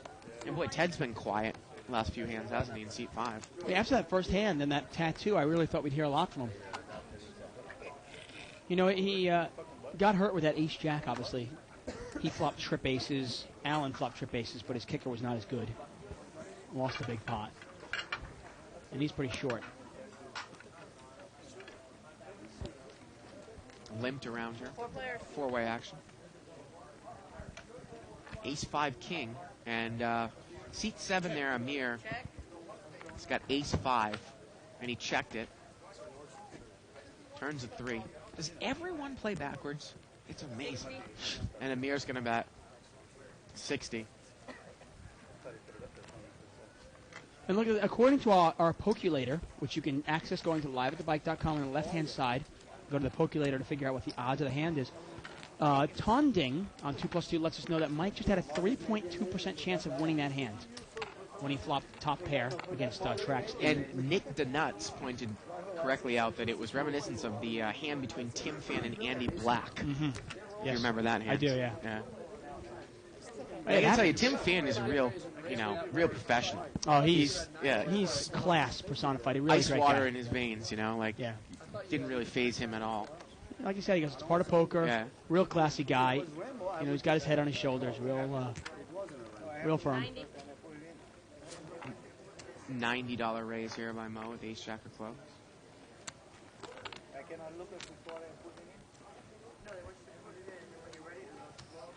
Ace jack from Mo when he's playing, huh? Yep. There we go. Ace jack suited. First hand we're going to see from Mo in about an hour. 3 players. Now, Allen's called. He's dominated with ace-10, and Hobson, they were 3-4 of clubs. So if clubs were to come, jack 3 deuce, and Mo's got top pair. Allen's the only player with a heart, though, and it is all hearts out there. Mo's going to bet 200. And is Allen going to get stubborn? He has one heart, but it's not a very high heart. Ace-10, 10 of hearts. Guess the answer is yes. And now you really almost got to put Allen on a flush draw here if you have ace-jack, right? I mean, it's pretty... Yeah, I mean, Allen could have jack 10. I mean, you never know. He could have jack 5. Turns to 7. Mo's going to bet 300 now. And Allen looked like he was going to get stubborn, but then he folded. And you'll see Mo doesn't play very many hands. Ones he plays, though, usually wins. So that makes me the lone not winner of a hand yet. River would have been the 8 of spades. Wouldn't have changed anything. And Mo said, it's the first hand I've won. And then Hob just said, well, that means I'm the lone player at the table now that has not won a hand tonight. Yeah, Hobbs only had a couple of hands he's played. One was jack deuce where he flopped 2 pair. It just and got lost to worse runner and worse. spade, yeah. Right. I'm a big fan of Hobbs' game, I got to tell you, but jack deuce suited, I hate that hand. Had bad experience with that hand? I just don't know what I'm looking for, and when I hit the hand, I don't know how to play it. Wow, look at this, Dave. Corporation Mike has limped in with ace-king. He's trying to do the limp re-raise, but seat 9, Sean's got pocket aces in the big blind. Oh, boy. And he's going to raise it only a little bit. And I'm sure Mike's going to come big over the top. He only makes it 50 more, and Mike instantly makes it 250 more with the limp re-raise. Yeah, and now how is... You wonder how Sean is going to play this. Is Sean going to just call to this... Oh, I don't think he can, though, because it looks like Track's going to be in there at 10-9, maybe. Well, Sean's short. He was probably going to push it. If Track call... Oh, all right. And Sean moves all in, and Mike instantly calls. Yeah, and Mike's in bad shape. Jack 4 deuce. Well, and the diamond isn't even good here. Yeah, he's drawing dead. Yep. And Sean's got aces, and he's going to take it down with 2 pair there, aces and 6s, with a jack kicker. And he doubles up there. Well, Mike, and this is kind of what, I've said this in the past, Dave. I would think that Mike would do well in no-limit hold'em tournaments if you ever get chances to play in him, because he doesn't really have a regard for chips. And in a cash game, you don't need to accumulate chips, but he plays it in a manner where you do. And he almost thinks like ace-king and ace-queen are the nuts pre-flop all the time. Very difficult for he usually drives hards with those hands. In tournaments, you can do that. Yeah, you can kind of be recklessly aggressive. Well, yeah, he's the type of player who'll he'll crash and burn, 4 out of 5 tournaments. But the 5th tournament, not only will he finish in the money, but he might even, finish in the final table, top 5, top 3. Right. Which is where you're really looking to hit tournaments. Now, I'll give Mike credit on Wednesday's show, our bigger game, our 2050 game. He laid down ace-king pre-flop to a big raise by Jonas. Right. But here, I don't think Sean had enough money to get him off the hands. Well, he laid down ace-king against a big race to Jonas because he knew that one of the aces was already dead. Remember? Yeah, well, that was Barry what made Woods it easier for exposed him. an ace. Yeah, You wonder what he would have done otherwise. yeah.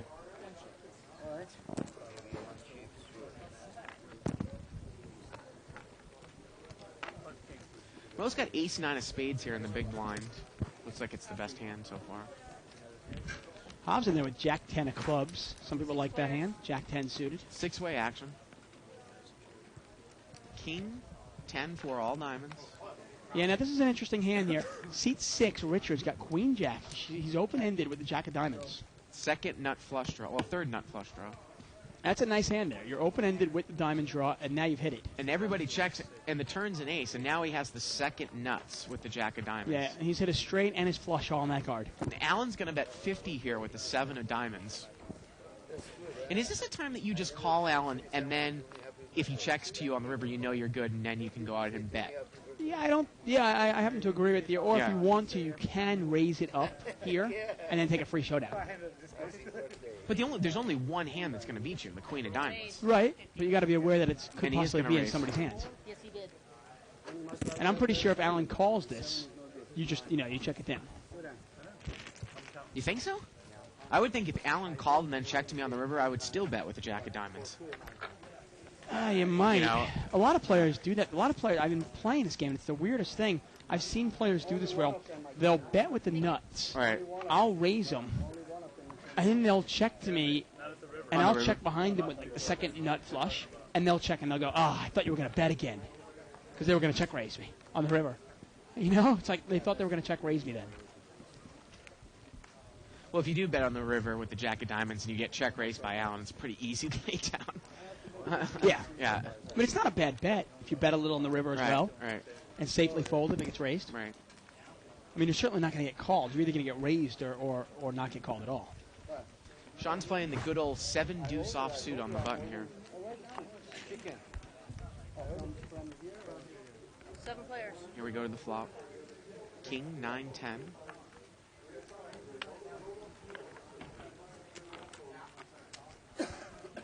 And Amir is going to come out and he's going to bet with King 4 spades. He bets 60. Track win is going to call with bottom pair. And this is one of those spots, if you're a mirror, you're in a tough spot, though. You have a top pair with no kicker, and once you get called in a spot, then where are you? And Ted's got middle pair. Is he going to overcall with middle pair? He does. He doesn't. He doesn't have much money, though. No. And it's one of those things where you really need the implied odds to go for Right, that. to try don't you? spike 2 pair or trips. Here we go to the turn. Well, let's see if somebody wants to represent a queen. Jack Kind of a on the scary turn. card. Yeah, I mean, here it is. Everybody checks. Nobody wants to take that shot. And the river's a king, and now Amir has trip kings. And everybody checks again. Yeah, and Amir's going to take this down with trip kings. Kings and 10s, 3 kings. There you go. Take it down there for Amir. And Amir really has changed his game up a bit, hasn't he? Yeah, definitely. Now, it's one thing, I mean, if you have 10-5 there, or 10-7 there, and you're going for a second pair or trips, you really got to have more money behind to make a play like that. But with a board of King 10-9, you got to be scared with that a little bit, You might want to pick your spots a little better. Right there, but I can't get his attention.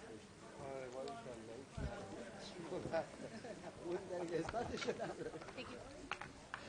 I got to tell you, I was impressed the lay down Dave I made on Absolute Poker last night. Yeah? I laid a full house down on the river. Well, nothing like patting yourself on the back there. Of course.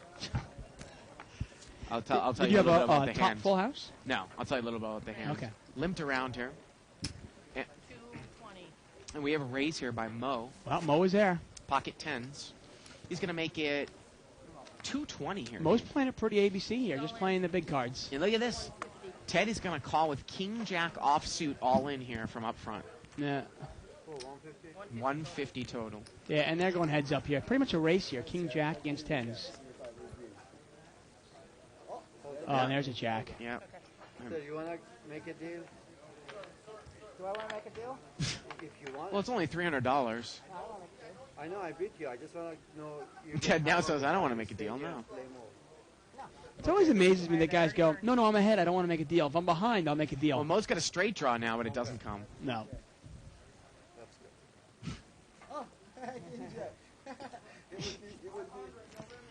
No, I don't want to make a deal. Not with you, Mo. It always amazes me when people say it, but obviously making a deal, it really doesn't Right. make a difference whether you're ahead or behind. Right. You're just I don't- hedging the bet. Exactly. I mean, I actually heard somebody say to me, go, why would you ever make a deal? You already have a set. I raised in late position with pocket tens, Dave, and the flop came out. Okay, Mike's behind the button. 9. No, it came out ace, 10, 9. Ace 10-9. Okay, great Okay. flop for you. So guy checked me. I bet. He called. The turn was an ace. Okay. Oh, excuse me. The turn was a king. Okay. So now it's king, ace, king, 10, 9. I bet again. He check raised me the minimum. Okay. And the river's an ace, of course. I called. I called in position. The river was an ace. He bet. I raised him the minimum, and he moved all in for about $1,000. And I folded, and he showed ace king. Right. Now, of course, I was a little scared of queen jack on the turn, which is partly the reason why I called on the turn. Right. Instead of and Yeah. you didn't want to raise him there, get re-raised off Right, your draw, right. and see and lose the chance of Right. getting all the money in there. Check here. So runner you lost to. No, ace king. And now Hobbs going to put a little bluff bet in here. But Ted has got a flush draw. Well, we know from the Pokulator you were probably about a 96.8% Yeah, I was a favorite. huge favorite. And look at this. Ted makes the call with his draw, and the river is a 10, and he had a straight draw too, and he makes it. Ted makes the straight draw. And Hobb thinks, I got to bet this guy off of maybe a flush draw, but Ted's going to call because he backed into a straight. So I think that, Hobb made the right read that the guy was Teddy- on a club draw, and Hobb thought that, he might need to bet the hand to get him off of maybe a smaller pair or something. Well, and Ted said, bad call. I was on the draw and I got lucky. Well, was it that bad a call? Lots of outs. Probably should have raised it, to be honest. But But again, some people might say that's a no-brainer fold for me on the river, but anytime you get a full house, I had tens full of aces yeah, no. with that board. Well, when he bets, When he he raised, he bet a little, raises. he bet a little bit, maybe a third the size of the pot. I mini raised him, and then he moved all in. I just can't imagine he's going to do that with Queen Jack at that spot on the river. Yeah, well, that's and he's not doing it with ace 5 or ace right, ace right, jack. Yeah. I saw that. I didn't So. say that. No, not on But yeah, anytime you're laying down a full house, it's tough. Mike's going to make it 80 to go. Sometimes here on the we see button. people call out of frustration. Well, I was frustrated that I didn't drive the hand harder on the turn if I knew the guy had ace king, but He- again, you it's know what, kind of a though? tough spot. He though. might have called you, and he might have lost all your money anyway. You never know with top pair, with top two pair. Top two pair, yeah. He might have called you anyway, Yeah. and then gotten lucky on you, and you Right. lose your entire stack. Three-way action here. 3 players. Ooh, set there for track. Yeah, bottom set. Hey, nobody's got anything now.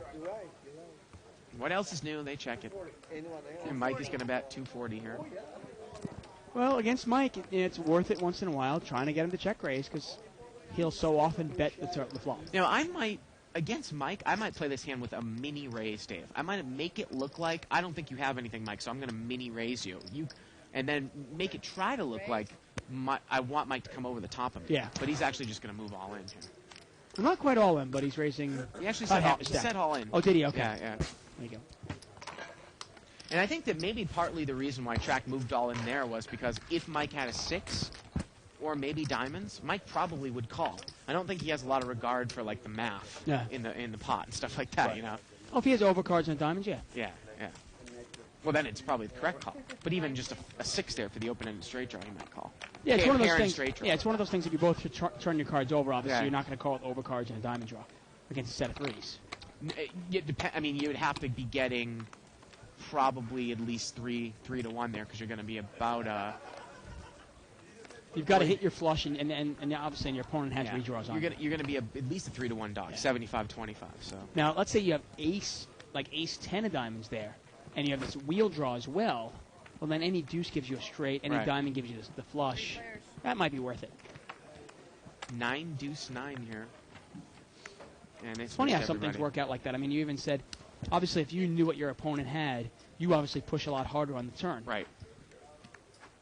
And obviously, that's the right play to do there, but you probably saved yourself some money. Right.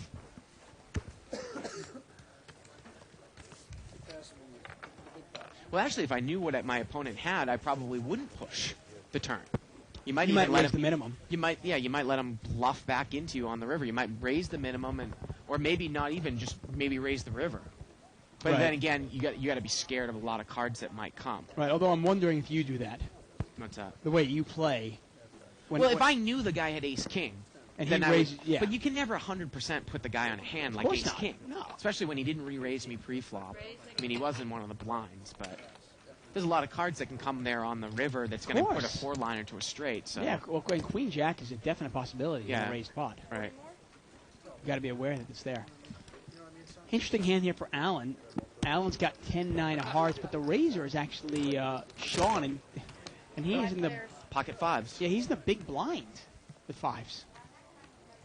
10-7 deuce, and he made a little pot sweetener bet. Now he's going to check, And Allen's got top pair. See if he bets it.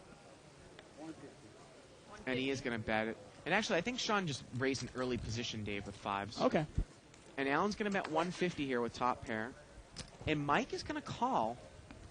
He's got bottom pair. And Hobbs got a gut shot. Maybe he figures if he hits an 8, he can get some money from these two guys. Well, Hobbs also got the 9 of diamonds, so if a diamond does hit, at least he got some sort of redraw. Track And Sean's forwards. going to check call with pocket fives. Well, hey, if Wow. a 5 comes out, he's great. The pot's now about $900. The turn's a king. It's a diamond. And maybe Hobb thinks he might be able to represent here. No, he's not going to. I thought he might try to represent. And the river here is a queen. It's a queen, and Hobbs made a straight. Yeah, Hobb has made a straight. He picked up a double gutter there Yeah. on the turn. An 8 or a queen would have given it to him. Actually, Hobb had a pretty big draw there. An 8, a queen, a jack, or a diamond would have given Hobb the best hand. And Hobb's going to bet 400 here. And again, it's Hobb didn't know that his 9 of diamonds was the best diamond draw, and I guess it is kind of. Wow, is Sean going to pay him off? No. How can you pay this guy off? Come on. What I was going to say is, Or is he going to raise? it's kind of a balance here, Dave. I'm a little bit surprised that Hobb actually didn't bet the turn with that big of a draw. Not the diamond, but you got to figure, your Hobb, you have a good reputation. Yeah. Allen might lay down a 10 here with an overcard and a diamond that comes on the turn. Plus, you are now double gutted. And look at Sean. Sean made this move before against Amir, where he raised the river, and you're wondering if Sean's thinking about doing it here again. Yeah, there's two schools of thought with Hobbs play. Obviously, Right. sometimes when you have a big draw, you want to bet it. Sometimes people will say, "Well, don't bet your big draw because you don't want to get raised off it." Right.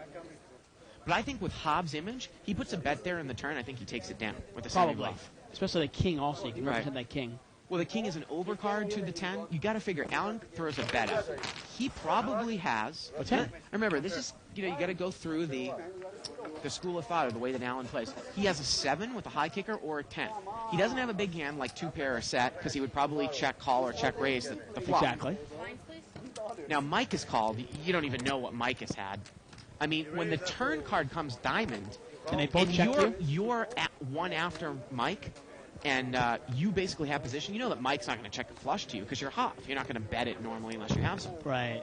So you got to go through the Well, schools of all thought three there. players aren't going to check to you. Right. I don't think. Right. No, I like the bet there on Yeah. the turn. Some people will say, "Hey, if you bet there and you get raised off Right. your draw, Right. now you've really put yourself in a quandary." King Jack there from Mike, 5 ways, and it's limps around. Queen 3-4 here. And then the other thing too about Hobbs' play is if you make a bet there and say get called in one spot, Yeah. if you don't chicken yourself out and you miss the draw, as we see Queen come here on the turn, and you miss the draw on the I river. think Track's got the best hand, huh? Deuce 4. 150. Yeah, looks like it. He's going to come out and bet 150. Well, you know what? I mean, that's a good bet. If somebody had the queen, they probably would have bet it. I've got second pair. I'm going to go for it. If you miss the draw on the river, if you're Hob, and say you got it heads up, you almost think there's a pretty good chance that somebody might have just been hanging around with a lingering high diamond because there were 3 diamonds out on the turn, and you put a nice bet on the river, and you still take it down. Yeah. Depending on the player, obviously, who calls. Right. So there are, there are a lot of, things that might say that you might actually want to bet. Yeah, there on the turn. there's infinite number of ways to play the same exact hand. Right. It really is. It's funny. Sometimes I'll get an email or I'll get a private message, asking me, "Hey, how would you play this?" or "How would you play this?" And half the time the answer is always, "It depends." And you hate that, but it's the kind of the universal answer to all poker questions. Hobb has got ace queen here. He's going to make it 80 to go. And look at this. Richard's going to make the call with king 3 suited again. Pretty loose passive with Yeah. pre-flop hand selection. Definitely. And Yeah. Track's going to re-raise. Yeah, he's got ace jack. Wow. 280. I guess Track doesn't have any regard to the player raising in early position. Unless he just thinks he can get Hobb off of a hand like ace king or ace queen. Some people do that. They look at it the other way. They go, well, this player's so tight, I can get him off a hand. Well, also, you might be able to safely fold if Hobb comes back over the top of you now, right? Well, I mean, you got to give Track a little credit here.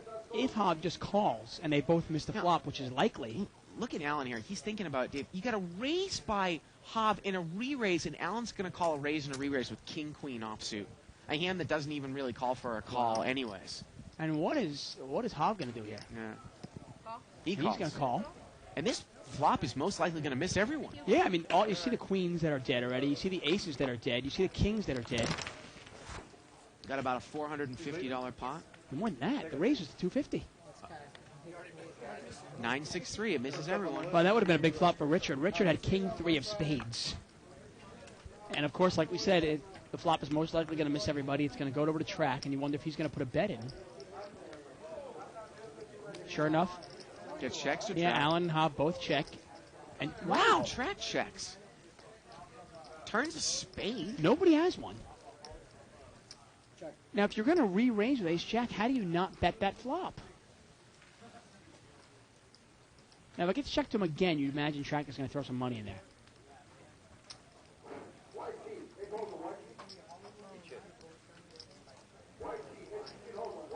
Well, let's see what Track's going to do here. The thing is, though, at this point, though, does it make any sense, though? And he checks. Well, and the river's a queen. And look at Uh-oh. this. Allen's got top pair, but so does Hobb. Now, there's 3 spades out there. Is Hobb going to... Oh, well. And Allen's going to bet 300 here. And I think Hobb's only going to call this. I don't think he can raise Yeah, it. he calls. Boy, Track really kind of played that hand weak after playing it strong pre-flop. If he had bet the flop, he would have taken the whole hand down. Well, yeah, I just don't understand the point. The whole point of raising, it's like in limit hold'em, if you 3-bet with ace-jack, you're not 3-betting to hit your ace or your jack. Right.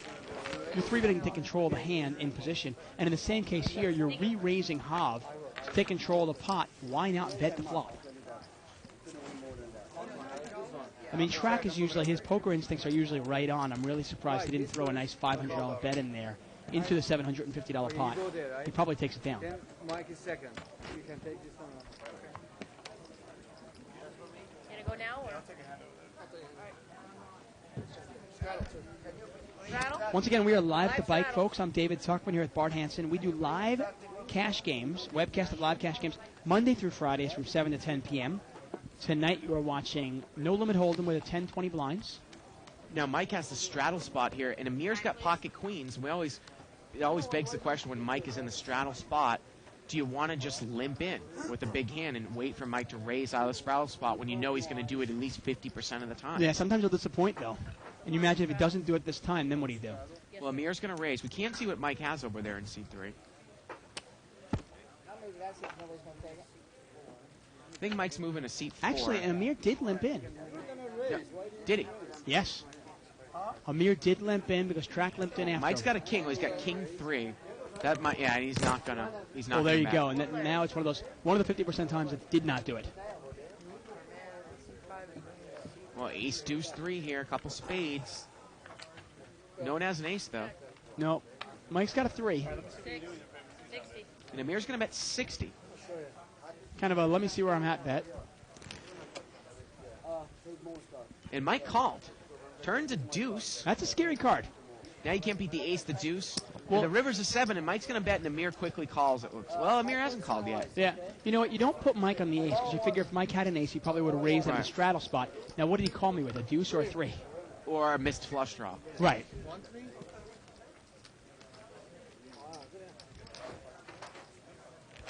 And Amir's gonna take it down. I mean, I just think it was just as likely for Mike to have a deuce than it was for 3 in that case. Question here, post on 2+2 by Chester.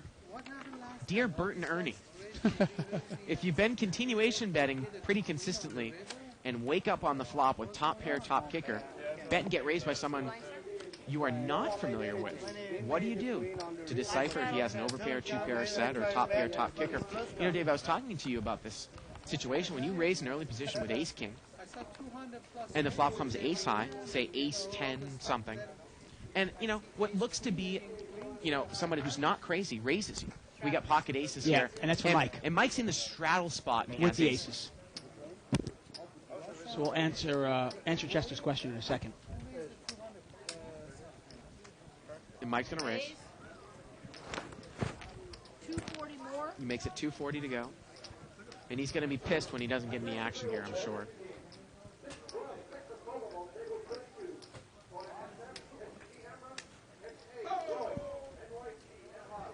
What is that, Mo ticket? Tell you what, I'm running real good here. Come on, yes. And Mike shows the aces. So, you know, you raise an early position with ace-king, Dave. You get several callers. You put a nice bet in on the flop when an ace-high flop comes. That isn't all necessarily that draw-heavy. And you get raised. How do you continue with the hand against a non-maniac? Against a player you're not familiar with. Yeah, but does not seem to be a maniac. Yeah, it's tough if he raises you one time. You know, you might want to. Man, it's tough. Yeah. You know, those are the toughest spots. When you sit in a game, you're not familiar with the player, and you don't know Right. what they'd be raising you with. Those are the cards that really, the hands that really keep you up at night. Wow, and Mo's got aces. And Sean limped in with pocket nines, and Mo's going to raise. 80. I'm going to give you my my it depends answer. That's great. 60 to go. Mo makes it 80, 60 more. Jack 7 offsuit's going to call track, and Sean calls. Pocket nines. 3 players. Here we go, three-way action. Queen 8-8.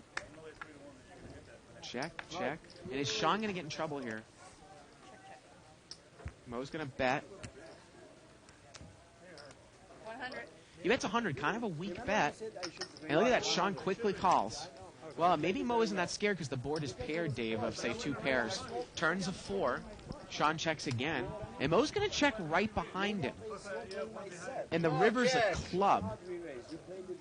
Sean checks and Mo checks. I was surprised that Mo checked the river there, though. Mo checked behind the turn, but Yeah. Mo, I think I might have value bet the river.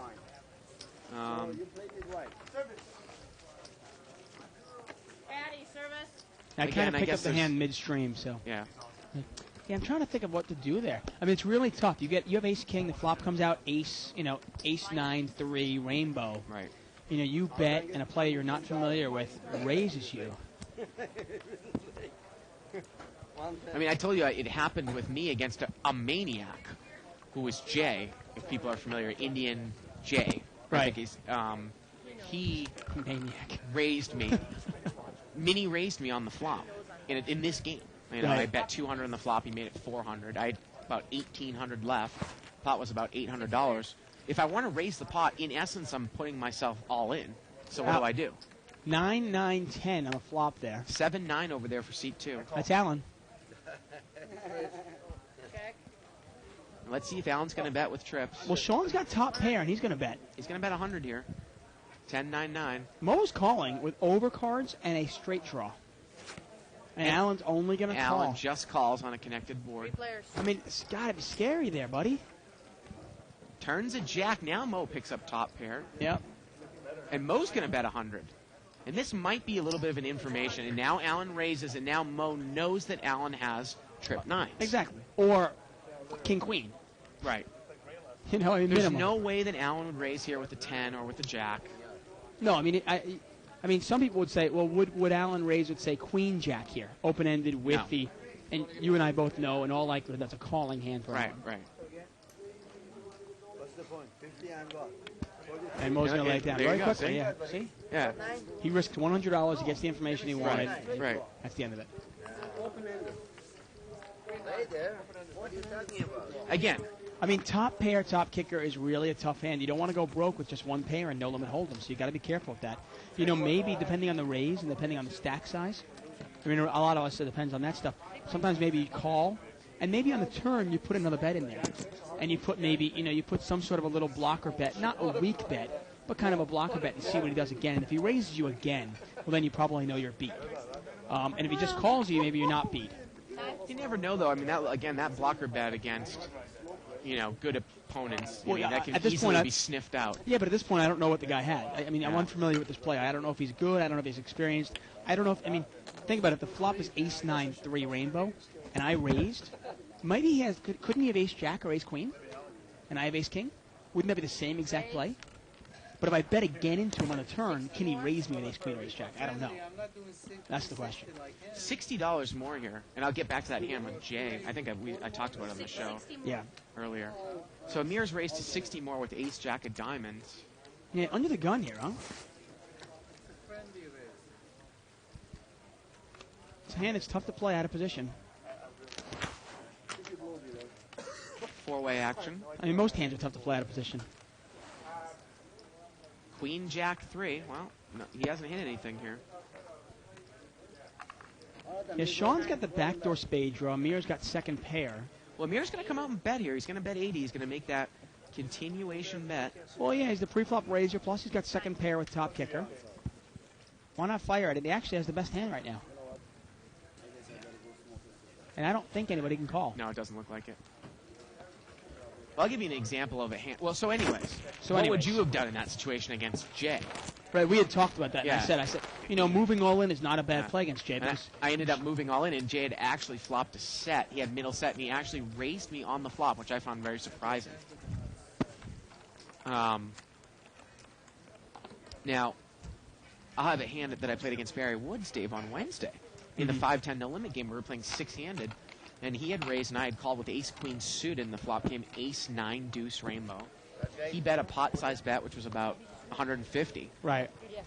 Against an aggressive post-flop player, can you just call there, reevaluate, and see if he just keeps firing? Instead, I raised, and then he folded. Right. In position, you can do a lot more things. Right. The question from Chester obviously was out of position. Right. And out of position, it can be tough to play these hands. Mo raised here with king-queen suited, and Hav is going to call on the button. We can't see what he has. Probably could have a wide variety of hands here in position. He's got aces. And he smooth calls. He smooth calls, and the blind's going to call here. Yeah. So it's a $250 pot. Here we go. Oh, wow, and Mo's got over cards and a flush draw, Jack 5-3. Now, Hav has the ace of spades, which makes the spade draw much less scary. And Mo's going to bet. 230. He's going to bet 230. Yeah, I agree with you. Hav probably thinks his hand's good because he's got the ace of spades here. So Mo made a little pot-sized bet. Hav's got aces with the ace of spades. The pot is about $500. And how is he going to play? Yeah, this is interesting. He's going to call only. No, I think he did say raise. Did he? Okay, verbalized it. Yep. Raise. Now this hand's a little bit different from Mo. And we often say that this is usually a sign of strength when somebody 900 more. verbally says raise, puts the call in there, and then thinks of what to raise, and then raises separately. Now this hand's a little different from Mo. I mean, Mo's got over cards and a flush draw, and he quickly calls. Yeah, Wow. you wonder if Mo was going to push, actually, but no, he Yeah. just calls. And this pot's about $2,100. The Oh, turn's a wow. spade. Look at this. Mo moves all in. He's got the flush, and Hav has the nut flush draw. Yeah. Unbelievable. Yeah, this is a difficult And Hav spot. calls.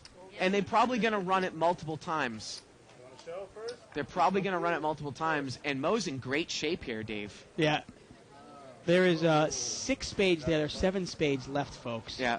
So, and Hav basically needs one of the last 7 here. Yeah. Look at that. Mo moved all in on the turn. Hey, let's check our Pokulator out over at Live at the Bike and see who's the favorite. And by how much. Mo, obviously, the big favorite. They're trying to decide how many times to run this river. If you're wondering what they're doing, you can go to Live at the Bike. And on the left-hand side, it says, as seen on Live at the Bike, it'll explain running the river more than one time. Yeah. Once again, just go to liveatthebike.com.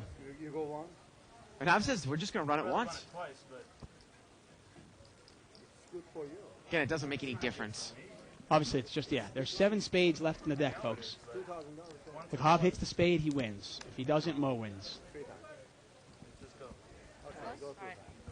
All right, now they're going to run it 2 times. Mo wanted to run it 3 times. Hav said, no, just once. Now Mo said, all right, run it 2 times. Oh, and there's a There's the set of ace. aces, no good, obviously. And there's a king, and that's no good. And Wow. Mo takes down a big pot there. doubles up. What I was going to say was, if that hand had played out differently, now Mo obviously had a bigger hand than just top pair, because he's got overcards and a flush draw, but say the flop came out queen, deuce, 4. Yes. You bet, and now Hav raises. It gets into that situation that we just talked about, right? What Yeah. do you do against Hav? It's really tough. You know? It really puts you in a tough spot. You're going, what could Hav be raising me with here? Right. Now, Hav, since now you've got to kind of, bank on the fact that you know the type of player you've been playing against. Would Hav do this with a worse hand? Would he do it with a draw? And let's get word, how much more was that? I mean, Hav had, 70.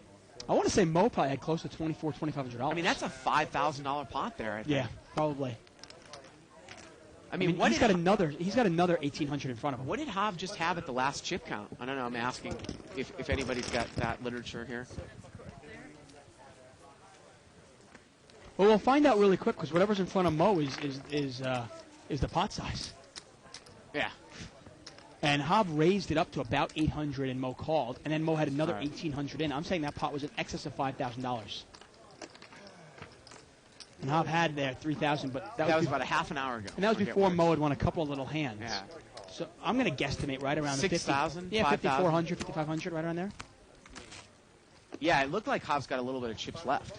So, Yeah, and Wow. not much you can do there. You got aces head pretty much. Well, not heads up, but well, actually, against look, Mo. I don't know. Maybe Hav just brought that onto the table. He's brought it. That's a $5,000 chip and a $1,000 Yeah, chip on and the he's got table. about $6,200 there now. Well, it's really, really tough. When you're Hav, well-disciplined, patient, good player. You're waiting Sometimes for the cards, that just waiting for the happens, cards, and yeah, And look how Mo moved all in on the turn. yeah. I mean, he just moved all in. He knew that Hav must have had something big. Probably a set, an overpair, or two pair for Hav Yeah. to raise him there on the turn. Right, he Yeah. put Hav on a big hand, Yeah. hit his big hand, and Mo didn't want to mess around and get an action killer on the river, Yeah. and And it almost worked, but maybe like Hav didn't think that Mo would move in with a completed flush there so big, and he did. Yeah, a lot of people would say, "Oh, wait a second, why is he moving in with Right. the flush? With the flush, doesn't Right. he want to get called?" Right. Confuses you. Funny, the river actually was the ace, and Mo also made it straight, adding insult to injury there. Hey, have you checked out the LA poker scene yet? I know. Check it out. Check out the LA Poker Scene Play for Cash site. We'll get to this just at the end of this hand here. Ace Jack against Ace Deuce. Sean's got a wheel draw. Ted, I think, raised Sean on the flop with Ace Jack. Turns a king. I mean, are you ready Check. to compete for $500,000, Bart? Well, if I keep getting river cards like Ted just did, I am. If he makes a pair of jacks. His ace jack was good though.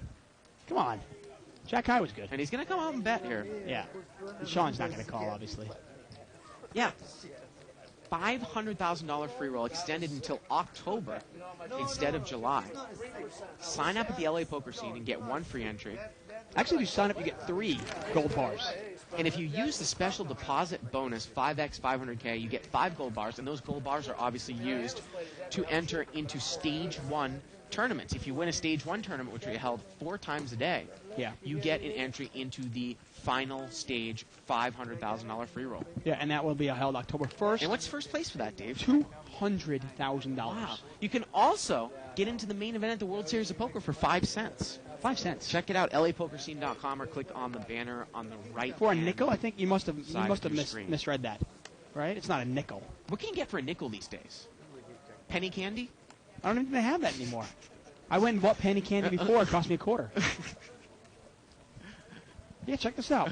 You can have a shot at the big time for a measly nickel. That's right. You read it correctly. They're giving away 5 vacation packages worth $15,000 each for a nickel. Jesus, check that out. LA Poker Scene on the right-hand side of liveatthebike.com. Sean raised here to 60 with ace-10. Now, Mo actually called in the blind with ace-9 of clubs. And we're going to see several callers. Hobbs in there with deuce-4 of spades. Look at Mo. Mo didn't play a hand the first hour of the show, and he's already our big winner. 5-way action here. Ace-king 10. Oh, top and bottom for Sean. Ted's got a straight draw and a pair. And is Mo going to get involved here with ace-9? He's got backdoor flush draw at top pair. Well, I wanted to see if Mo... Well, now when Ted comes out and bets and Sean shows some strength, Mo can easily get away from the hand. But I'm sure that Mo wasn't playing that to hit his ace out of position here. Now, let's see what Sean's going to do. I mean, what if Sean just calls here? Does Mo get involved? Still, I don't think Mo overcalls. And anyway, Sean's going to raise it. Yeah, and this should be an easy laydown now. Yeah. What do you raise, the minimum? Made it 100 more. Yeah, it's a $50 bet there by Ted. It raises the minimum to 100. And Mo's in really bad shape here. Obviously, he's like running nines or clubs, and he's not going to get involved. But is Alan going to get involved here with a gut shot? No. Okay. But Ted's in there with second pair and a gut shot. He needs a queen or a king. Turns a 3. Not going to do it yet. And Sean Ted moves all, Sean moves all in. Yeah. He's got about $380 left.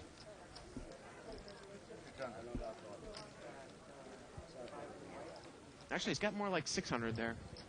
Okay. I think it's kind of academic. You got top pair. You got second pair with a gut shot, against a pre-flop raiser who's showing strength with an ace on the board. No good, bro. No good. Lay down. Just got word here, email from David McQueen, that Daniel Negreanu won the Tunica event. Really? Yep. Well, there you go. Daniel Negreanu starting off 2006 like he left 2004. Had somewhat of an off year in 2005 tournament-wise.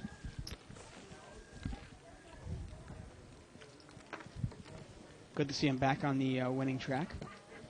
Well, good for him at least. Right. Doesn't do a bad damn, but good for me, does it?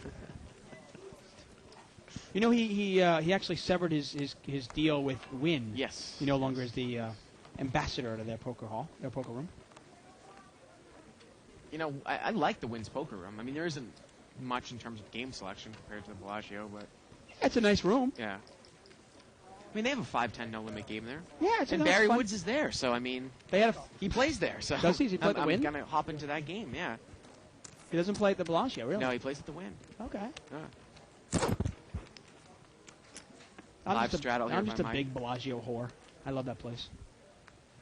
Ace 8-6 here with a couple diamonds. Mike is gonna bet. 100.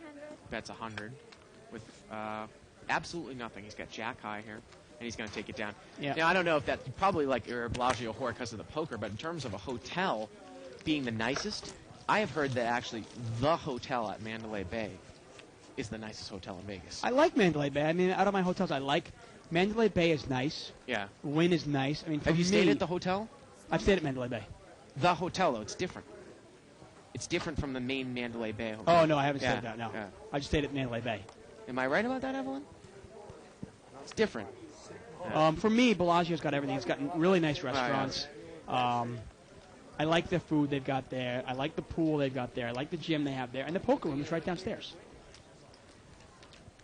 And I it's like kind of... I like the Hard Rocks pool. Do you? You like the eye candy there? $80 raise here. Actually, I got to tell you something in a second here. Raise to 80, seat 5. Seat Nice 6 track. is going to call. Yeah, Hobbs in there. 9-10 offsuit. Now, Hobbs doesn't look like he has a lot of chips, but he's got that $5,000 chip. And so. a $1,000 chip. Yeah, so he's got over $6,000. We got behind. 6-way action. Tracks the razor. About a $500 pot. And Allen just smooth called on the button with nines. And he's hit a set. Top set. And look at this. And it's the case nine. Oh, Mo's got a set too. Oh, wow. Oh, and Hobb. Set over set here, folks. And Hobb has got top pair. Wow. What is going to happen here? Wow. Track bets. And Allen is deep. Track bets. The action's over to Hobb, who's got top pair, but Mo's got a set. He's probably going to... And Hobb's going to raise. He's going to raise. Mo's got a set, and Allen's got a higher set. Now, track bet how much and what did Hobb raise it to? This is the question we got to get here. Track bet 80. 300. Hobb raised it to 300. The pot is about Oh, 900 now. What's Mo going to do?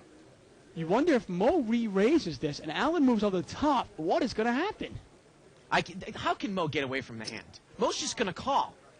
And is Allen just going to call or is he going to raise this Well, now? the funny thing here, though, is that if these guys would just bet their hands, an action killer could come. What if a 7 or a 5 comes? Yeah, or a 10 if you put somebody on 7-8. Yeah, we got to really hope for a blank card here. These guys are playing it so slow. How about a king? Here And comes now- a king. Well, now the action's back over to track here. I mean, we've got a huge hand brewing. How about a deuce? No, perfect would be an ace. Deuce is good too, High, obviously. high blank, king, ace. Yeah, king, ace, deuce. A 10 might get Hobb in trouble. Wow. And the pot now is $1,500. Top pair against top set against middle set. And how do you like your hand of your hob here? Here we go to the turn. Perfect. Turns a queen. Yeah, that is a good card. Oh, that completed nothing, folks.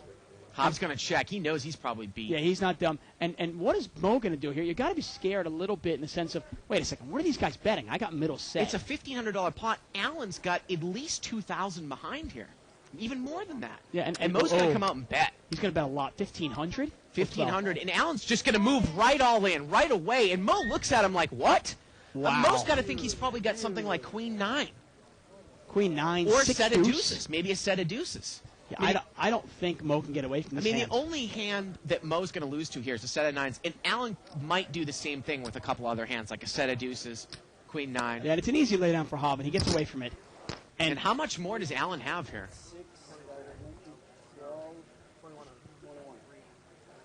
He's got another looks maybe like 1,000 or so? No, he's got the red plus the white in front of him. So it looks like probably close to about $2,200. Another $2,200 plus the $1,500 that he called with? No, I don't think so. Right, so it's $2,300 more, yes. Did they already bring the money yes, in that they he called did. with? They did. Look, see, there's no money in front of Mo. Yeah. There's no money in front of Mo. That money's in the pot already. Wow.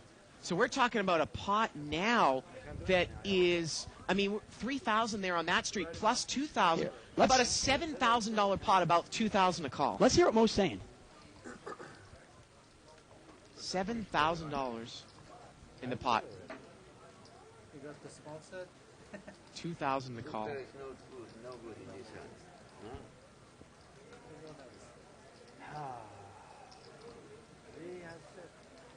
Yes, pocket 9. Wow, he's calling the hand. Dude. Yeah, I really want to hear what Mo's going to say here. Aces or 9.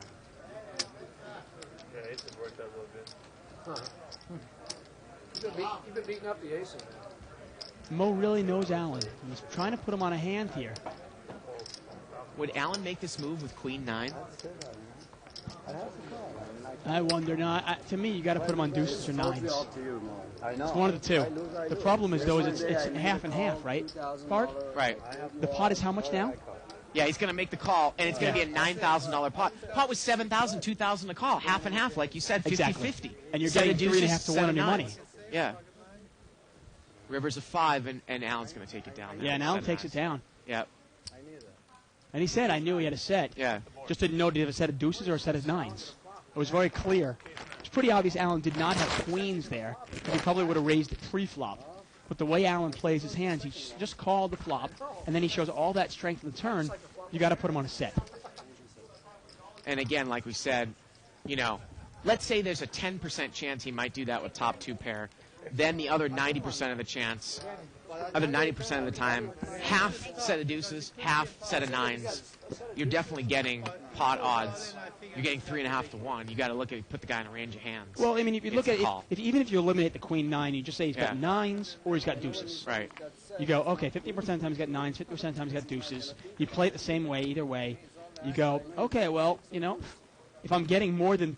Wow, what a pot by Allen. half the time I'm going to win the pot and half the time I'm going to lose the pot. Right. I almost have to call this. Getting 3.5 to 1 on my money. And again, no action killer there. Yeah, and Mo even said it. He goes, man, I think you got a set. I know you have a set. You probably have a set of 9s, but I've got to call. Right. Well, because he would have played a set of deuces the same way, right? Of course he's going to. Yeah. Queen 9-6 here on the flop. Checked around. Turns an 8. Wow, and look at that. The poker gods give it the chips to Mo and Mo's take got it a away. straight now. But the pot's pretty small. Sean's going to bet 20 here with King 6. And Mo's going to raise. Yeah, it is 3 hearts out there. Mo has the 5 of hearts in his hand. He makes it 120. Again, Sean bet in here with King 6 in seat number 9.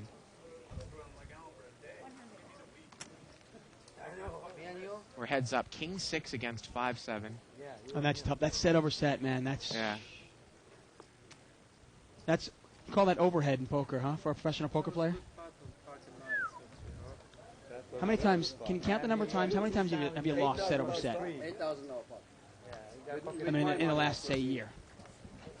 Yeah, that's just one of I those mean, things. what? Maybe 5, 6 times it happens. Once a month, maybe. I'll actually tell you another hand that happened to me in the same session last night. I was telling you about the smaller full house. Right. I had limped in with pocket threes in late position. This is online. A guy in the blind made it $10 to go. We're playing, I think, 1-2 blinds. But it's a big game. It's an $800 buy-in game. Or, excuse me, a $400 buy-in game. Flop comes king, queen, 3. He bets, I raise. 2 hearts on the board. Turn is a 10 of hearts. Right. He check raises me all in. King, queen, 10, and I had a set of threes. And he actually only had a heart draw, king of hearts, and a straight draw. But I was really thinking about laying the set down. Figuring he had you beat somewhere. Some set. I mean, Yeah. once you get those high Broadway cards and someone can easily have a higher Yeah. set than you. Now, obviously, losing a set, that's no big deal. That happens all the time. Losing a set to a straight or a flush or Right. some sort of runner or something like that. But set over set on the flop, it's really tough to get away from. Doyle Brunson actually talks about it in his Super System 1. He goes, if that happens, I'm just going to have to go broke. That was like an hour. That was like Now, 25 pots. Track has made a bet here with ace 10 of hearts, but Sean's flop top and bottom.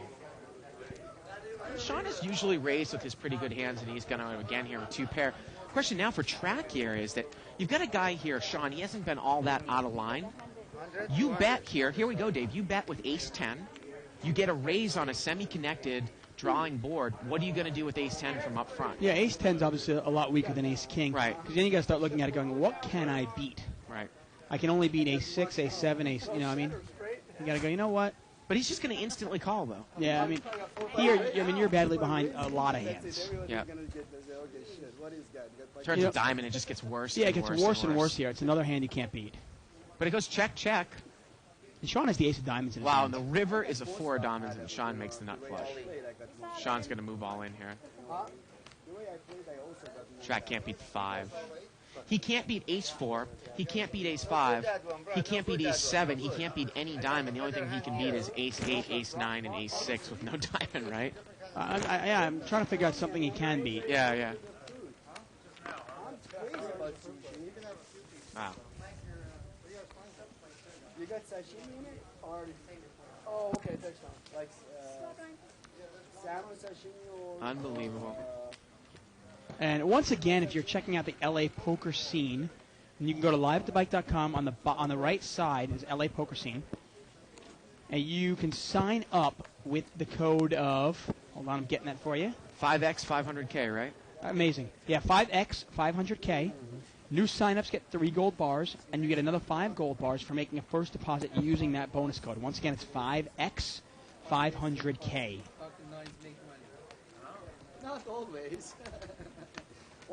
My pocket 3 doubled me off. Get 180 total. Remember my pocket 3? Track win is going to raise it up to 180. He's got pocket jacks on the button at seat 5. 160. Or double jump with a much better hand. Or double jump with a much better hand than I did. Wow. Unbelievable. And man, I tell you, forget about the year of the dog. It's the year of the Allen. He has been on fire lately, huh? Yeah. I mean, he's got ace king versus ace jack, and the case aces come out, both of them. Unexpected. He gets a gift from Corporation Mike, and there he gets set over set on Mo. And he is by far the big winner tonight. Now, Sean has raised here, I believe. Oh, no, he hasn't. He's folded. Track is the one that raised, excuse me, the jacks. Gotta take it down. How do you feel about players at the table asking for setups, Dave? Once in a while, it's okay. It can get a little bit of annoying, you know. It's like every other hand. Can we get a setup? Can we get a setup? Another setup? Yeah. And I'm glad the casino's obviously instituted a rule where it's, only allowed The funniest thing is, once an hour. I hopped into a 30 Hold'em game today, Dave, before you got here. One of the biggest arguments I've seen, in the last couple weeks, this guy wanted to scramble. He wanted the dealer to scramble the cards, and with our automatic shufflers, you're only allowed to ask for a scramble when you're on the button. Yeah. And the dealer has to call the floor man over. And the floor man said, no, I'm sorry, you can only ask for a scramble when on the button. And the guy went ballistic. Ballistic. Really? Okay. Corporation Mike is raised here with pocket queens. Scramble, dealer, scramble. Yeah, I always wonder about that. Queens for Mike, huh? I always wonder about that because you kind of look at it and go, Is it that big a deal to make the customer happy? But Well, then again, yeah. the customers here will take advantage, though. Right, you give right. Them, you give them an inch, they'll take a mile. Pocket sevens is called here.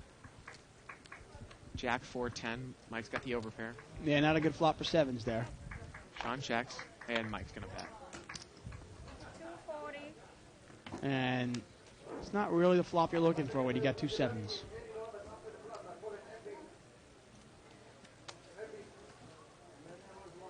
Well, funny thing here is that Mike, you might say, well, if he's got high cards, this might not have hit him with like ace king or ace queen. But he not only would have overcards and a straight draw, but Mike could be raising with any hand right now.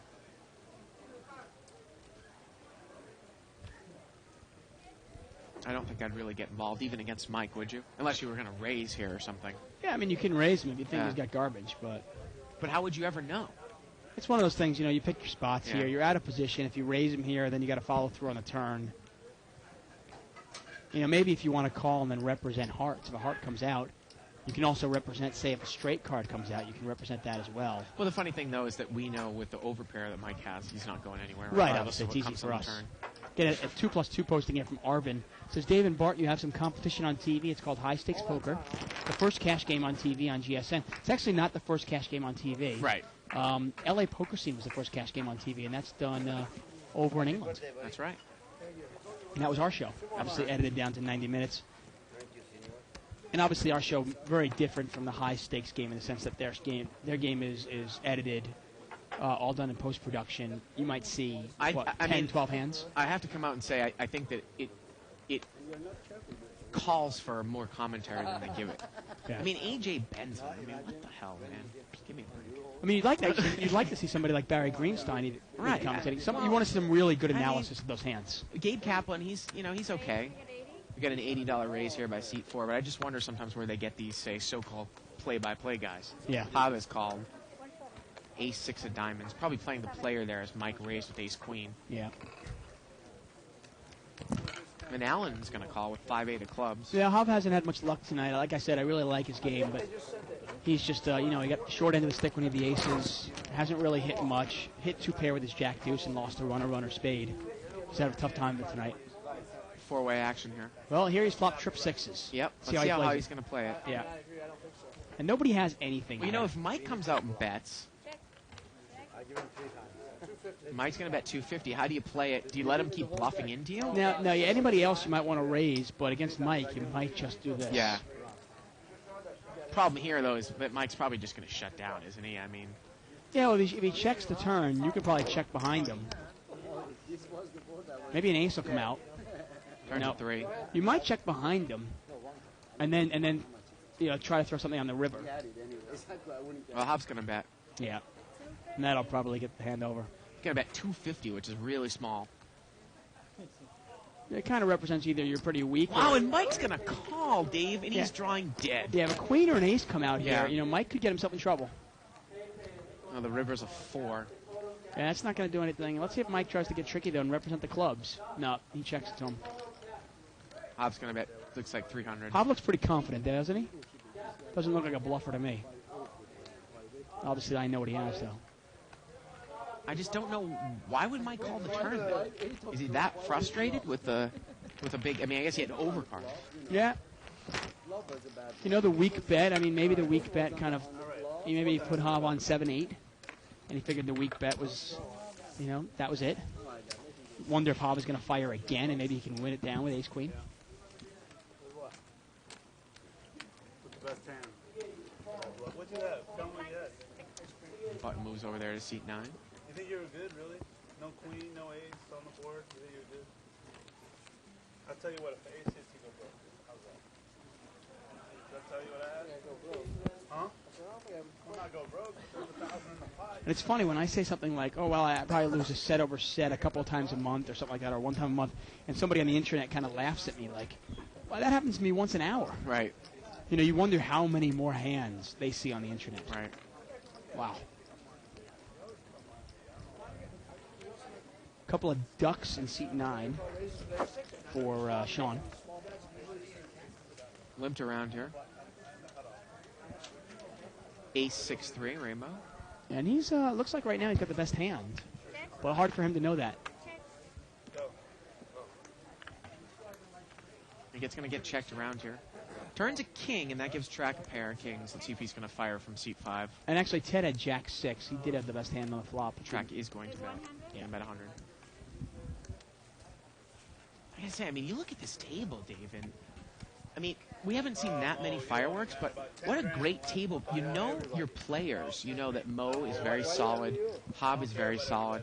Everybody else is really kind of, I mean, Sean in seat 9 hasn't been that out of line, but it seems like when he pushes hard, he has it. You know where Alan is all the time. Right. You know, I mean, Amir's Track been is- real quiet tonight. Track is just kind of wild, almost reckless, almost like Mike, and Mike is obviously loose reckless. Yeah. There's a word for it as opposed to loose aggressive. Loose Yeah. reckless. Well, I mean, Mike and Track can be scary because the problem is, Yeah. you know, obviously they get good hands just as much as you and I do. Right. They get sets just Right. as much as anybody else would, and it's hard to give them credit for a real hand. Right. So sometimes you're forced to pay them off. You and me?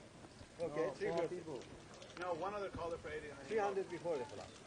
Ace Queen suited here for Sean in seat 9. Who gets it? And Mike's got Ace King. And Mike is in the big blind. And Sean just limps. You're 250 in, including in. 500 plus. And actually, excuse me, it's Ted with Ace King. 800 in the And Ted's going to raise it. He's going to make it 100 more to go. And he's only got a couple hundred more. You got 1 to 1 to call that. It was a good call. What can I say? But how are you, man? Freddie, the person guy, was telling everybody Mike called my all-in And Sean. with nothing. Then we find out the Oh, all-in boy. was Yeah, and I imagine this is going to, all the money's going to go in here. I mean, neither player is that But deep. he didn't say how much. Flop came out Ace 8-3, couple of diamonds. Both players hit top pair. Yeah. Ted's going to bet 200, and Sean's probably just going to put them all in, I would Yeah. imagine. But I hear you. I hear what you're saying. Classic example of kind of the Ace Queen sucker hand here. Yeah, I mean, this is one of those cases where Ted just doesn't have enough money. Right. I mean, Sean doesn't have enough. Ted doesn't have enough money for Sean to get away from it. Right. Although you wonder if Sean would have got away from it at all. Queen on the river. It'll happen. Turns a diamond. No one has a diamond. Sean needs a queen only. Nope. Ace King's going to take it down. Yeah, 4 diamonds out there, too. Wow. Yeah. 53, 60. Oh, that is a mega tattoo there, huh? Do you have any tattoos? I don't. I might get one, though. Really? Dave Tuckman going to get a tattoo? I think A so. little midlife crisis? No, my wife and I want to get one, actually.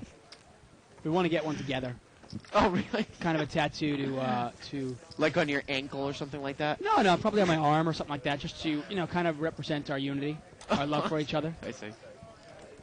Another chip count here. Yeah, my wife's got a couple tattoos. Oh, really? Yeah. Well, look at Alan. Killing Yeah. the game. Killing the game. $8,000. Alan only bought in for a couple thousand. He's Yeah. up over 6,000. Boy, tonight. he's up tens of thousands of dollars this week here. And, That's why I did it, because these guys are He is on fire. yeah, unbelievable. Good for him, too. We've been seeing him. He's really gotten the short end of the stick for a while now. Good to see him finally winning. And he got, and Sean's going to move all in here with Ace Queen. He's short. I was going to say, he got a lot of money from Mo because Mo had won that pot from Hoff. Yeah. So he covered him. God, I should call this. I mean, it really worked out perfect for Alan because the way the hands worked out, Alan won a big pot off of Ted. Then he got a gift from Mike, so he had a lot of money. And then Mo won a pot off Hoff, so they both were deep. Oftentimes it's rare that you get set over set ever. Right. Oftentimes you get set over set, and the other player you're playing against doesn't have that much money. But this one was just perfect for him. And Amir here, he's got pocket nines, and he's thinking about making the call, Dave. Sean moved all in for about 500. Do you really want to get involved, though, with a mid-pocket pair and hope for a race? What if the guy's got tens or jacks, right? Yeah, I mean, I think maybe Amir hasn't gotten many hands tonight. He might be frustrated. He wants to play a hand, and you wonder if maybe he thinks Sean is tilting. Well, you might think that maybe he's got sevens or eights, Yeah, and then you're in really I great think shape. he might be thinking he's steaming. Well, he's got overcards. Well, it's a race card. A race here, and Amir's in good shape here with all hearts out there. Yep. Oh, and the river's a heart, But but it's the ace, but it's a heart, the right? ace, yeah, but Amir's going to take it down the flush. Yeah. Oh, man, plus. Huge. And Amir is going to take it. Yeah, really bad flop for Sean, obviously. Sean had 6 outs. He needed an ace or a queen, but once that flop comes out, he's reduced to 4 outs. Right.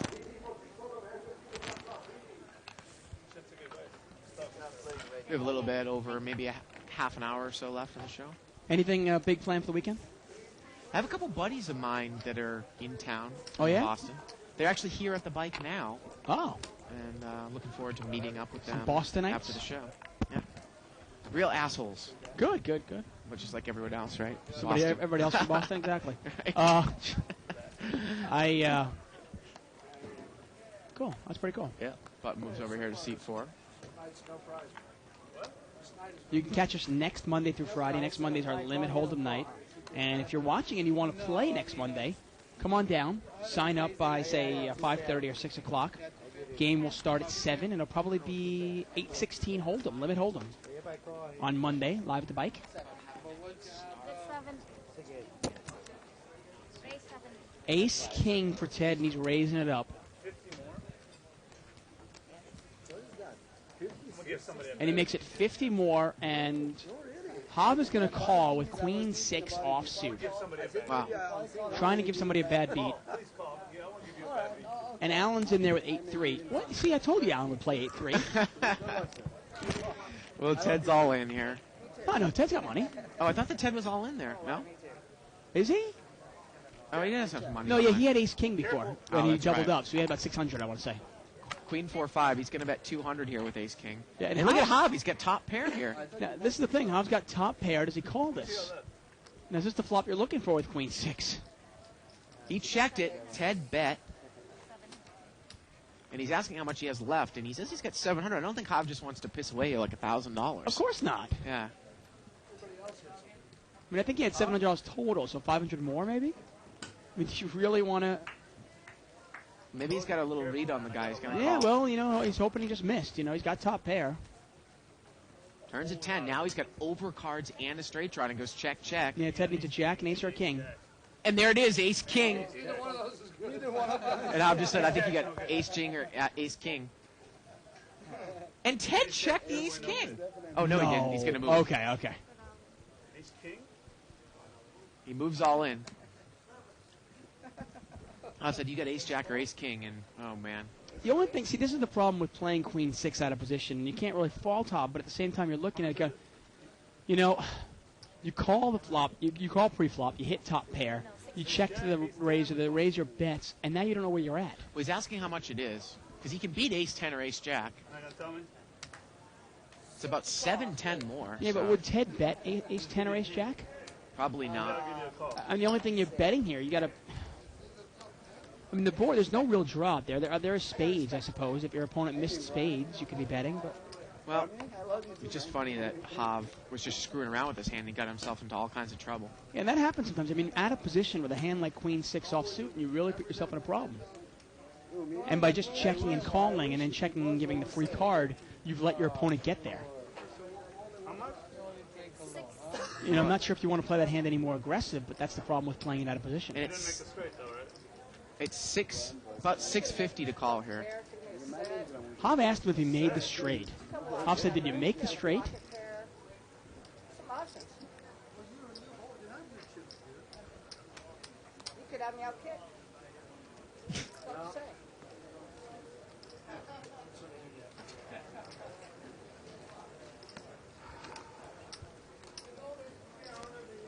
And Hav is trying to figure out. He goes, "Well, if the guy doesn't have a straight, he said he doesn't have a straight.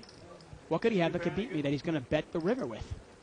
He's asking if 2 pairs any good. Sometimes. Sometimes. I mean, like, the guy's laughing. He's having a good time. Does he look like he's bluffing? Well, maybe he is. Yeah, and Hav's going to lay it down. Good read there by Hav. And he showed the Ace The King. whole way. It's one of those hands also with Queen 6. If you're going to play it passively, I mean, you just check call on the flop, and then you check it and then check it.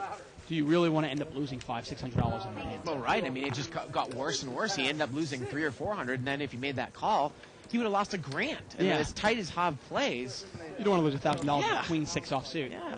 Because the problem is then you go home and you go, man, how did I lose $4 or $5 grand? And you go, and you're pissed off and you start thinking of the hands that didn't go right. And you go, well, I lost those aces to Mo. Yeah. Nothing I could have done about that. And I had 2 pair and I lost that. But then I pissed away $800 with Queen 6. So, Buttons in seat Guy 5. hit 3 out around me earlier.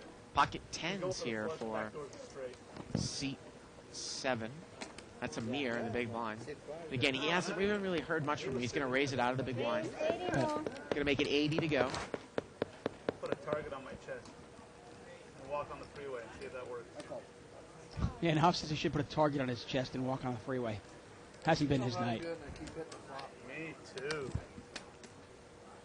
And Amir's going to get called in a couple of spots, it looks like. Four-way action, $320 pot. Here we go. King 7-5. Well, no one has a king. And Amir is not going to come out and bet, though. But Corporation Mike here is open-ended. If he bets his draw, do you think he can take it down? Well, I think that Amir's probably going to call him now. Because it's Mike. Amir might still be comfortable here with second pair to the board. Well, maybe not. Yeah. No. Yeah, But this he's- is this this is a is classic the Allen. Allen thing again. Classic Allen. Look at it. He's going to pull Yeah. stack his chips. Big We're gonna- smile. Big smile. Yeah, then he's going to fold his hand. See? Classic Allen. I tell you. Oh, let's see the little grin there and the smile. Do we know these guys or what? Predictability, huh? Oh, man. I mean, forget about knowing the way he plays poker. Right. I know the way this guy shits.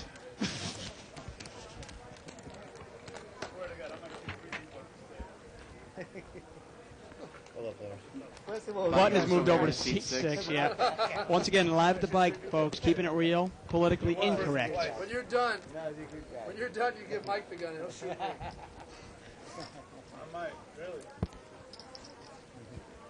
See who's left standing. And it's not funny. I'm from the Middle East, man. We do that shit serious. So Hob has the button here. I just Big have- blind get is a metal in detector at the door when you come in here. That's right, dude. seat number 1 hand Mo, and it's just going to get limped around. We get four-way action. $80 pot. 10-9, I'm sorry, 9-8 deuce. A couple of spades out there. Queen 3 for Mike. Flush draw. He's Yeah. going to bet. Nobody else has much of anything here. And that's the power of betting your draws. We've seen two hands in a row now. Corporation Mike had a, wow, but Amir's going to call with Jack 7. Is he making a play? Got shot to the 10.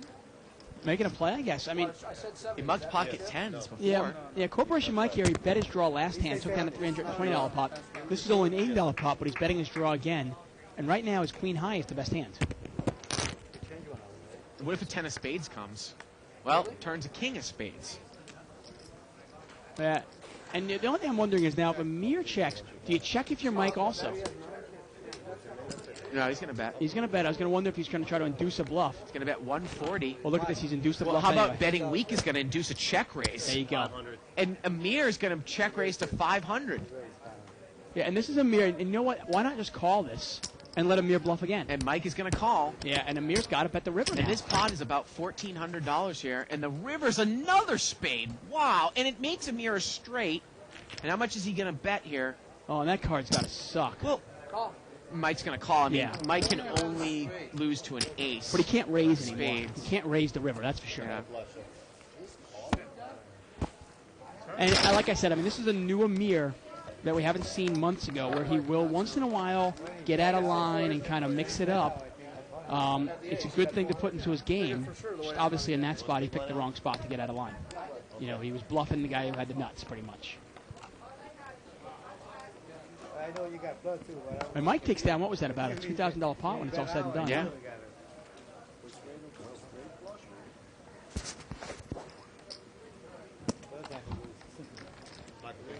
Got a 2+2 posting here from Arvin here. Dave and Bart, I don't think Allen's relatively passive play will be effective in the long term. I think a more aggressive, creative style would win more in the long term. What do you experts think? Is he talking to us? Yeah, I was wondering that. Experts like under his, under his breath there. Thanks, and he says, P.S. Love the show. Thanks a lot. Appreciate the posting there. Yeah, we have to agree with you. I mean, I'm going to speak for Bart here, but Now I go back, pencil start. I don't think passive play, you know, is generally a winning style in any kind of poker, No, I especially no wouldn't limit think so. hold'em. Now, Trackwind has come out. He's bet with Queen 8 here. We don't have his cards up. Let's get folded around to Ted, and Ted's thinking he's going to make the call with pocket 4s. He's drawing to 1 out, as we can see that Mo's had ace 4. Turns an ace. So Track bet with top pair. And now Ted really can't beat anything. Yeah, I mean, if your opponent was betting with King 10, he's 10. gotten there. Out. You know, Track's going to bet here 100. he's coming. 2 seats? No, he's not. I mean, the only hand you can possibly beat now is 10-9, but do you really want to get involved? Come on, I gotta make 4,000 in 45 minutes. So, You don't need 45 minutes. You're gonna move there. You're gonna play the game. I don't know. I might not play. I don't know. Okay, because after that, Brian is gonna come here. I know. Well, he's still thinking about it here, Ted. There's just not a whole lot that you can beat out there. No, I mean, sometimes people just get stubborn with those pocket pairs. And he's going to make the call. And Yeah. again, he's drawing to 1 out. And the river's a deuce. You know, it's funny. Sometimes somebody sees somebody else bluff, and they immediately assume that they're being bluffed now, too. And does Track bet the river here? I don't think you can. No. Show. He's No, not this is going a to. clear no bet. No bet. Well, actually, you know what, though, Dave? The way that the guy played the hand, do you try to bet him off of what would be a chop pot? Although it's weird, though, how he's played it because, I mean, would he be played so passively and take so long with the queen?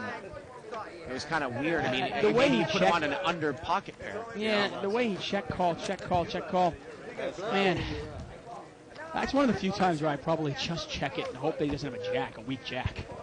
You know? And then he promptly knocked me out of the tournament. Another post here on 2+2 Chester. In my experience, in general, I've noticed limit hold'em tables have more bad behavior on them than no limit. Any thoughts? Well, I think it has to do with the nature of the game. Limit hold'em is a bad beat game. Chasing. Obviously, we see bad beats in this game. We've seen a few bad beats in this game, but 5 players. Wow, look at this. Mo just Not limped a in with pocket queens. Because I think Mike was the straddle spot, Yeah. and Mo did not get a raise from Mike. So Yeah. Mo was going to play queen slow, and the flop comes ace 10-4. oh, it's such a garbage flop from him. It's ridiculous. I mean, this flop was ace 10-4, all spades. All spades. And Amir's going to come out and bet 80. Let's see if Mo can get away from a big hand, but he's just going to call here. He's going to call one time and see where he's at. Well, And that was Track also has an ace here. Yeah. Track's only going to call, too? Wow. So Mo was counting on a raise out of the straddle spot from Mike, but did not get it. Yeah. And that happens sometimes. Oh, and the turn's a spade. No one has a spade. Yeah, this will be interesting. Whoever really 200. takes control of this can probably win it. Well, Mo's going to bet 200. Track folds. And look at that. He takes the pot down. Wow. Well, he doesn't even get the free flop raise Yeah. from Mike like he wants it, and he still takes it down. Gets two players to lay down their ace. He's probably breathing a deep sigh of relief there. Well, he's got to know his hand is no good. Right. Um, But again, limit hold'em is a bad beat game. And if you want to see bad behavior, check out a stud high-low table one day, right?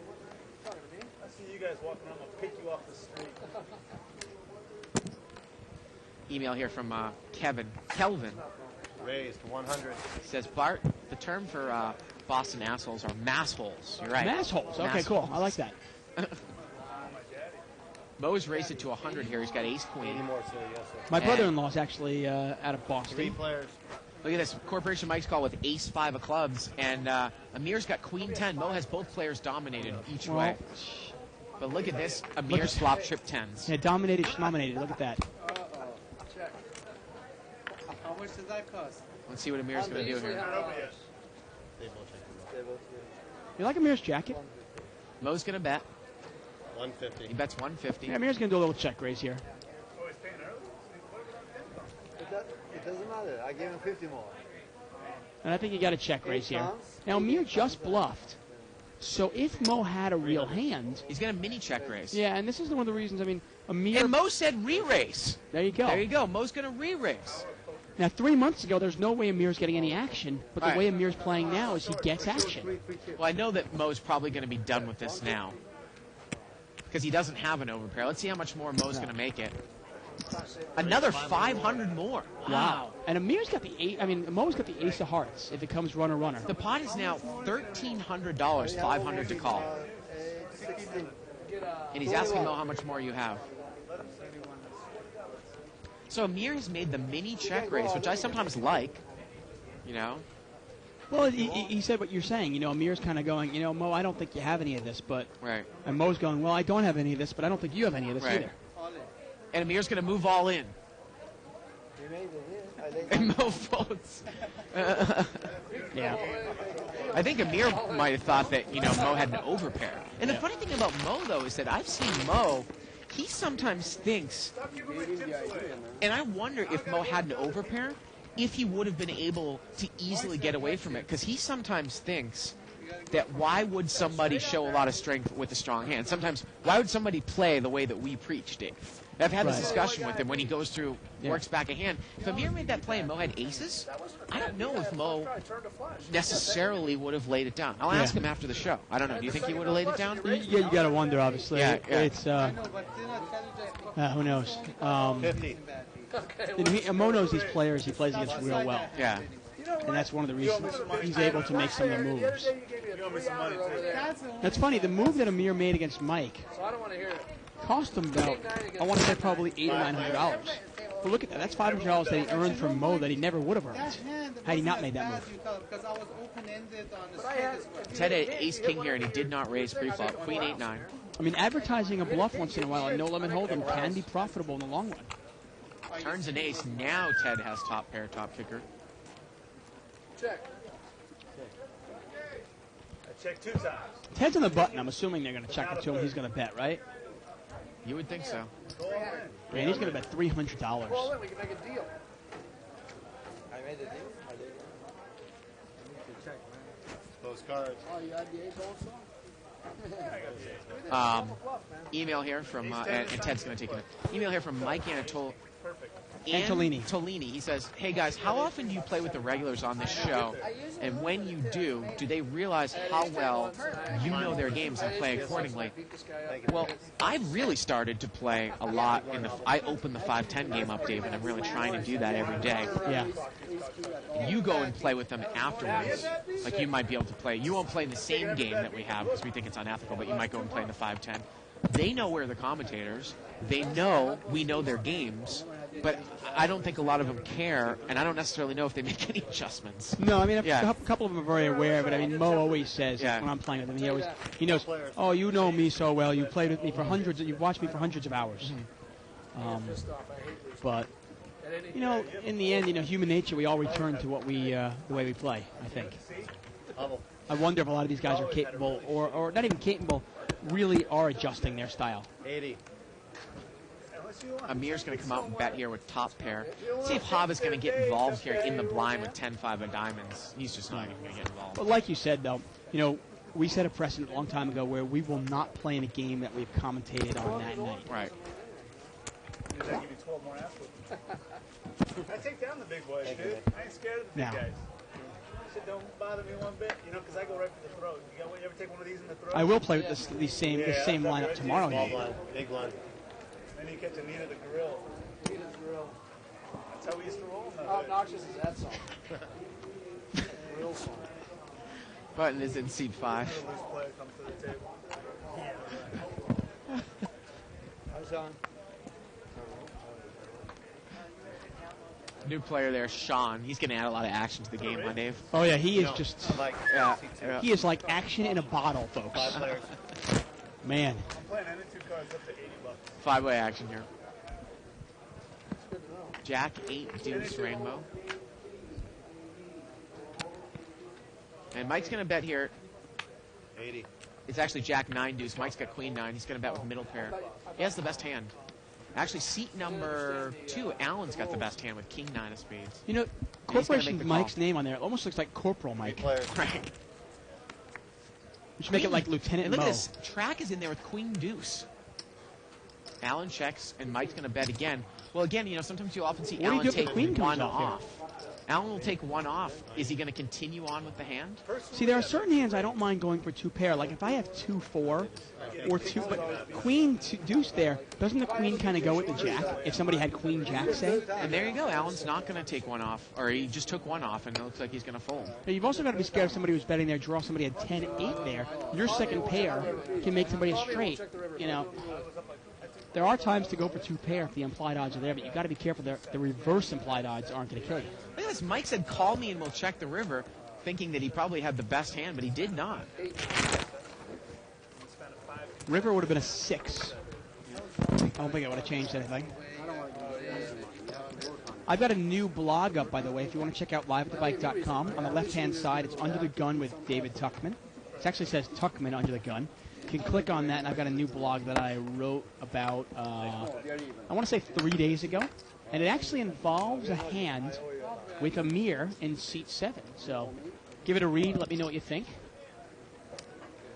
Oh, he's in second. Writing is one of my true loves. I do enjoy doing that. Once again, that's Under the Gun with David Tuckman. Limped around here. A couple people have the same hand. Ace 9 suited. King 5-5. Well, the aforementioned Amir's got the best hand here with King 10. You owe me about 12 grand, man. He said you owe me too. Everybody checks. No, I said you. Turns a deuce. I'm saying about 12. Well, maybe a little more. And Amir was first to act, so he decided to check the flop, see where he was at. Now he figures he's probably got the best hand, and he's going to bet it. Although many of these players will often play a 5 in this manner as well, right? Yes. Same way. Now Mike is going to raise it to 160. And he's trying to represent the 5 here. Yes, sir. The only thing you wonder, though, is Mike usually gets paid off by Amir. Is this the player you really want to bluff if you're Mike? Amir's going to come back over the top for 500. Yeah, wow. You got 5, man. You got king, yeah. Throw him like deuce 5. And look at that. Mike tried to play it like he had a king, and Amir tried to represent like he had a 5.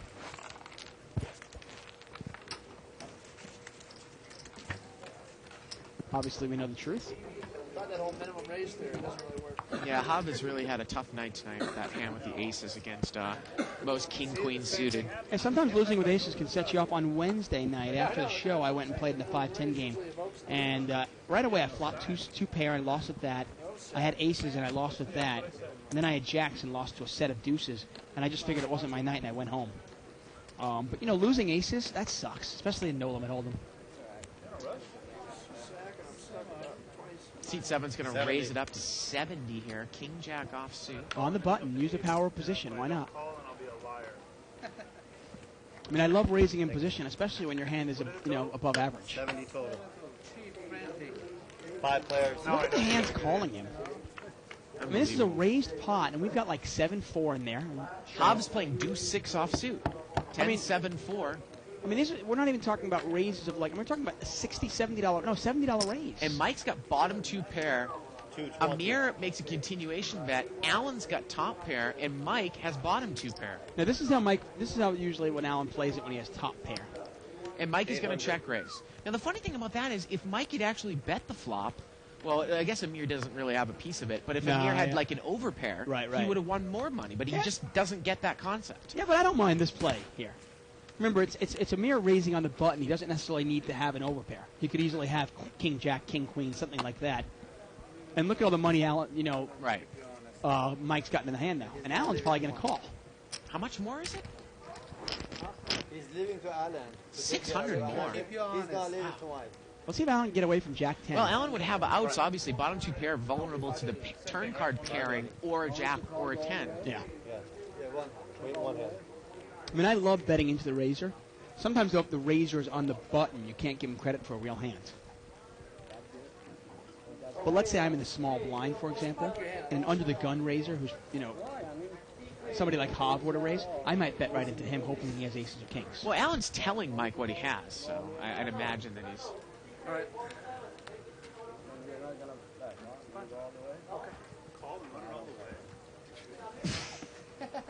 And Allen's... Piece of shit. That's the last time I tried to make a deal with you. And Mike is upset because Allen said, if I call, will you check it down all the way? And Mike said, yes. And Allen then folded. Yeah. Well, he got the information he wanted. Right.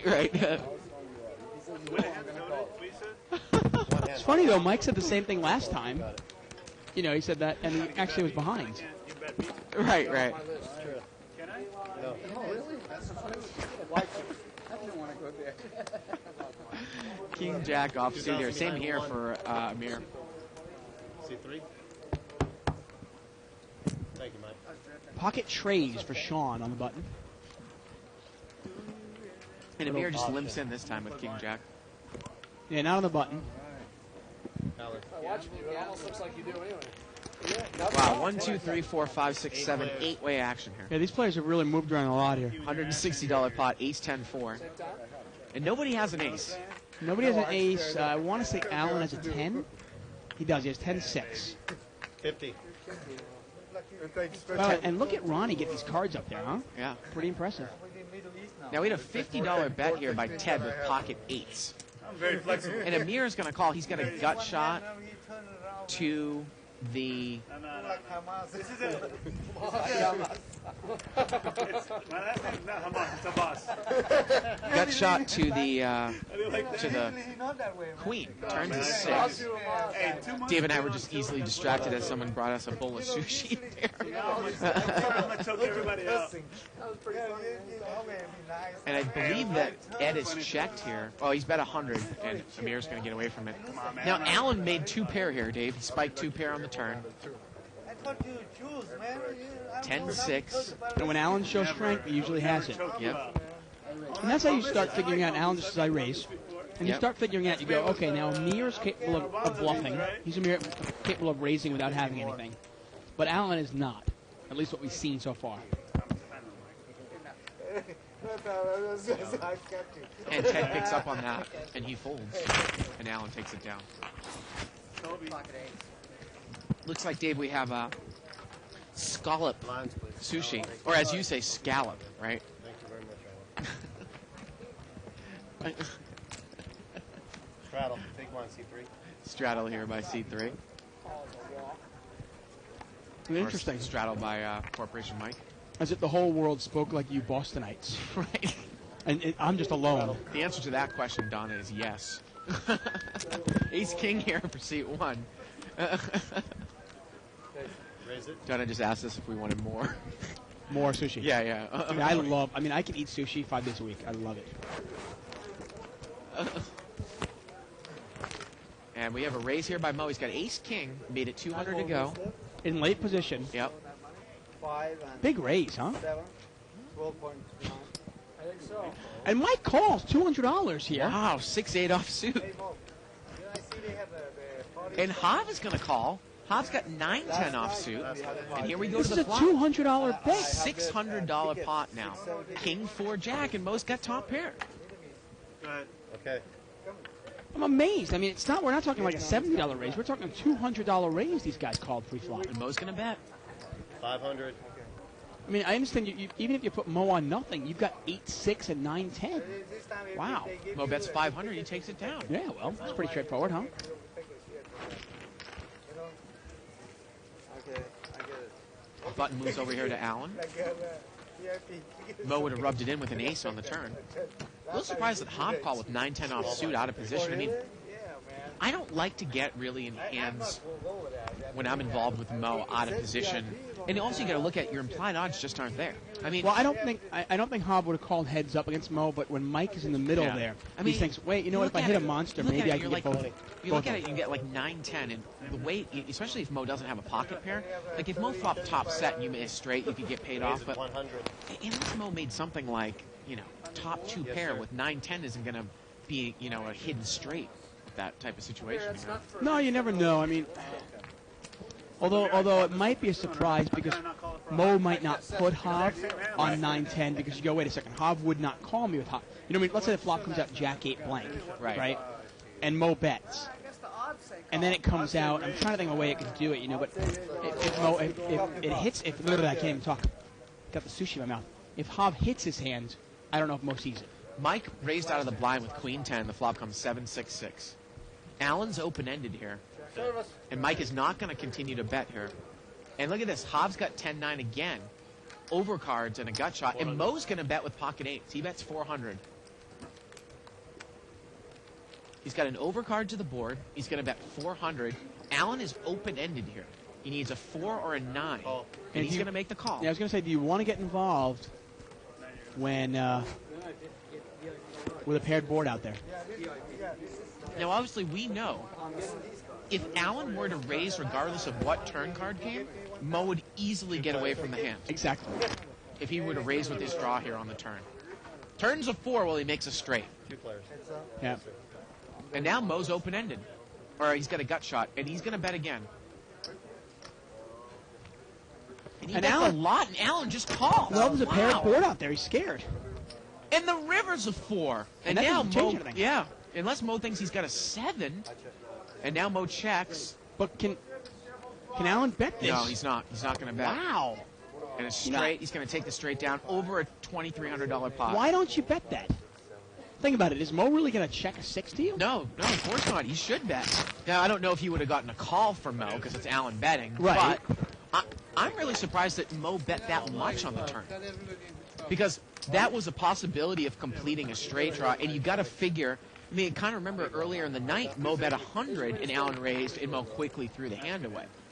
Kind of like he committed a little too much there on the turn. He bet 800. A little bit surprised by that size bet. Hey, you wonder if you could have got the information cheaper. Right. And once again, Alan wins another pot. Well, Mike has got jacks. And he is in the small blind. Be interesting to see how he plays it. He's going to raise, of course. Well, jack in the small blind, why not? Raise it. 120 more. And Track is going to call in seat 6 with pocket 6s. That's right. Yep. Now, Alan's over there in seat 2. We can't quite see what he has. Oh, yes, we can. 3-5 of hearts. Name my rush. That's why we're not getting in. I will. And Alan's going to call with 3-5 of hearts. And the way Alan is going, I wouldn't be surprised if he flopped the trips. Well, Ted's got ace-4 of hearts, so Alan's really drawing slim here. He makes the call. And we're going to see four-way action here. About a $350 pot. Here we go. Jack 4-3. Mike's got top set. And that's actually Track win in seat 6. And Mike's going to come out and bet. 420. He's going to bet 420, as expected. All in. And look at this. 700. He gets Track to move all in with 6s. Great bet by So Mike. that's exactly why you bet the big hands. It's a great bet by Mike. And Track win's going to have to catch running 6s here. Yeah, and Track's going to... It's about, I want to say... It's about a two- He moved in for 800? Yeah, it's about a $2,000 pot here. Turns a queen. That's it, folks. Yeah. That's it. Oh, Rivers of wow. heart. 2 people would have made running Oh, he hearts. rubs it in, too. Can you imagine if Mike had checked the flop and everybody checked the flop, then Mike bet the turn, and those players stuck around with the flush draw on the Oh, turn? man, and they they both- would have made running hearts And they at the both end? hit the sets there? Lines, please. Wow. Yeah, But he had a that would have been straight draw. Fireworks. He had it on the end. Well, didn't happen. Move on. Maybe he had a straight draw, like, oh, an open ender, 4-5, and then the 6 hit. When he flipped it over, I thought he had it. Does Trackwin play this game professionally? I think he does. You know, sometimes, I don't think they put Mike on the hand because he goes, you know what, Mike raised pre-flop. There's only one overcard to my 6s, and Mike would bet if he didn't make his hand, and he wouldn't bet it if he made his hand. We don't usually see Mike bet his sets. Right. But he did, and he got paid off. Raise it. Mike's going to Yes, raise please. again. This time he's got Jack 4 Seat offsuit. 6. Been raised to 100. Call. And if Mike kind of kept track of all the times he gets paid off, he would realize that he gets paid off so much more when he actually bets his strong hands. He called. 100. 1600 behind? And Track is 1,600 behind. And Track calls him with ace-9 of spades. Right? Yeah. 2 players. So we're heads up. Ace-9 against Jack 4. Deuce 3-7. Track still has the best hand right now. Yeah, but he's missed. Everybody is on a draw. 1600. He's got 1500 more. 220. And Mike is right on top of his game tonight. I got to tell you, Track is checking. Mike's going to bet it heads up here. And he's going to take it down with Jack high. There it is. Earns himself another pot. Email here from There's your 100 Mike. Tina Lugay. She said, I've watched you all for months and months and love what you have to share regarding the games being shown. Would you be up to holding some sort of Q&A forum for those of us who'd love to gain some of your insights from the things you've seen thus far? I'm always an advocate for learning, and we'd love to hear what you could share with us interested viewers from what you've gained from watching and practical experiences. Well, what do you think? I think that's a great idea. You know what? I'm going to ask my producer. So I think it's a great idea. What we could do is we could do it on the Live at the Bike website. Right. And we could conduct a Q&A, for, say, an hour or so, where people would, and we could interact. They could ask questions, and obviously we could interact with our fans. I think it's a great idea. Well, Mike raised here with ace-queen of clubs. He got called with ace-6 of diamonds. And king-queen in seat 8, Hav called them. Hav has dominated 10-9-4. It missed everyone. 10, right? Send it. I'm sure Mike's probably going to bet here. If Mike bets, Well, he's actually, probably you know going what? to take Ted's going to come out and bet. He's going to bet 300. Mike just comes right over the top with ace queen. Make it 1,000. I mean, Ted hasn't really done anything super out of line. Ted's got ace 6 of diamonds. Yeah, you know what, though? The flop is 10-9-4. Mike smelled it. 700 more. Whoa, wait a second. Mike's got ace queen of clubs, though. Oh, yeah, he's got the club draw. He's got overcards and a flush draw. Yeah. There you go. Okay. Takes I it was down. wondering. I'm going, Yeah. wait a second. Okay. There it is. Obviously, he wasn't just making a move on a player. He actually had overcards with a flush draw, and instead of just smooth calling, he wanted to be aggressive. And you see there, Mike is, I got to tell you, he's really on top of his game right now. Well, I know you're going to talk to him. Yeah. And if I don't get a chance to talk to him, I gotta, have you tell him about the hand with the jacks and about how much action he got and what would have happened if he had checked the flop. Yeah, it would have been interesting. Really would have been interesting. Yeah. He would have obviously would have lost that big pot. Right. I mean, after Mike basically gave $1,000 to Alan earlier in the night, Yeah. he's really played his A game. Mike raised here with ace 9, track call with ace 5. Queen 5-7, Mike checks. Couple of clubs out there. Track checks right behind him. Turns a deuce. Third club. 150. Mike's going to bet 150 now. And track 300. is going to mini raise to 300. Yeah. Now, Mike's got the 9 of clubs in his hand with an overcard. Yeah. But if he hits his ace, It's no track's good. going to have 2 pair. Yeah, he needs a club or a Turns 9. an 8. Nope. And track's going to bet again here. Yes. He moves all in. Thinks he's got a bet to win the hand. Well, I he guess. obviously thinks he needs to bet that. Yeah. Well, think about it. Mike called his raise. Right. So you got to put Mike on a hand, right? 1100 here. About 1,100. And Corporation Mike here, he's trying to figure out why is this guy betting here? Is he betting with a hand? He thinks maybe this guy's missed his draw. But he can't even beat a bluff like ace jack. That'd been a great flop. No. Last hand. Yeah. I know it would have been a monster. I turned it right around. See, that's the question. If you put track on, say, the ace of clubs, let's say track was raising with the ace of clubs. Right. If you can beat a 9, you're in bad shape. Why not? Button moves over here to seat 8. Got about 10 minutes left in tonight's show. And then everybody can enjoy their weekend. But you can see us next Monday, starting at 7 p.m. Pacific time for Limit Hold'em. And if you want to play, come on down to the Bicycle Casino. We're in Bell Gardens, about 10 miles south of Los Angeles. And give it a shot. And you too can be on the web, on the internet. Check out your game there. Looks like we got pocket 10s here for Mo. He's going to pop it up. He's going to make it 200 to go. Deuces for Amir. Is he going to get involved? No. Oh, Mo's really betting big. You know, $200 is a lot of money. But last time he bet $200 with Ace King, he got called by 8-6 and 10-9. So you're thinking it's such a big overbet, but you're getting called anyway. So you want the big one? Here we I go. didn't think the Lakers were going to cover it. Wow, and look at I figured Allen. I'll bet 200 with Mo. Just The like big winner by far tonight. Up almost $8,000 for the night. Corporation Mike's made a little bit of a comeback at 6,000. And track wins just been getting, knocked around tonight. Yeah, he's not had a good go of it. Him and Hobb obviously have not had good goes of it. Right. And I can't tell you how valuable our assistant Don is on the floor.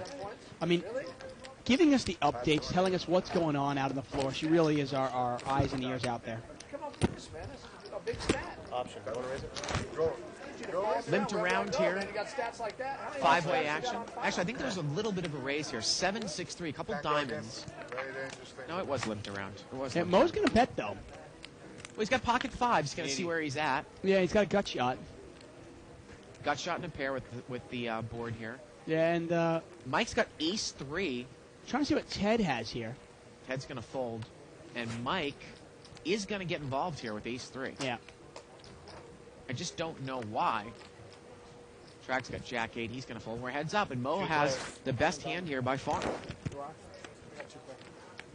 And the turn's a deuce. Mo checks. And Mike checks. River's a 10. Mo checks again. And Mike checks again. And 5s are good. 5. There you go. And Mike shows the 3. Mo takes it down. Yeah, he says he was on diamonds there.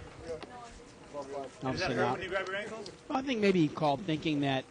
No? Maybe he's thinking that Mo had high diamonds or something like that, or maybe a straight draw. Thinking his pair was good. And this is the last hand, Yeah, huh? Dave, this is going to be the last hand of the night. Another week in the annals of Live at the Bike down the Yes. buttons in Mo's hands in seat 1. I agree, Mo.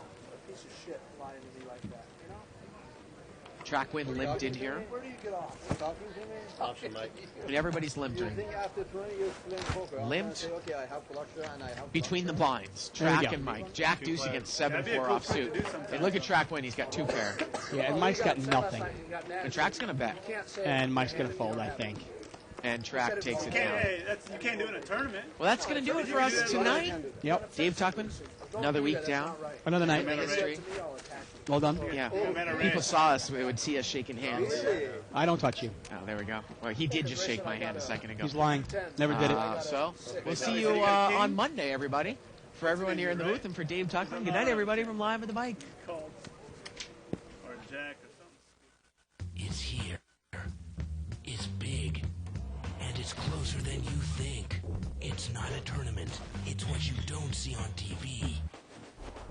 The cash is real. The stakes are high. They bet big. They win big. They lose big.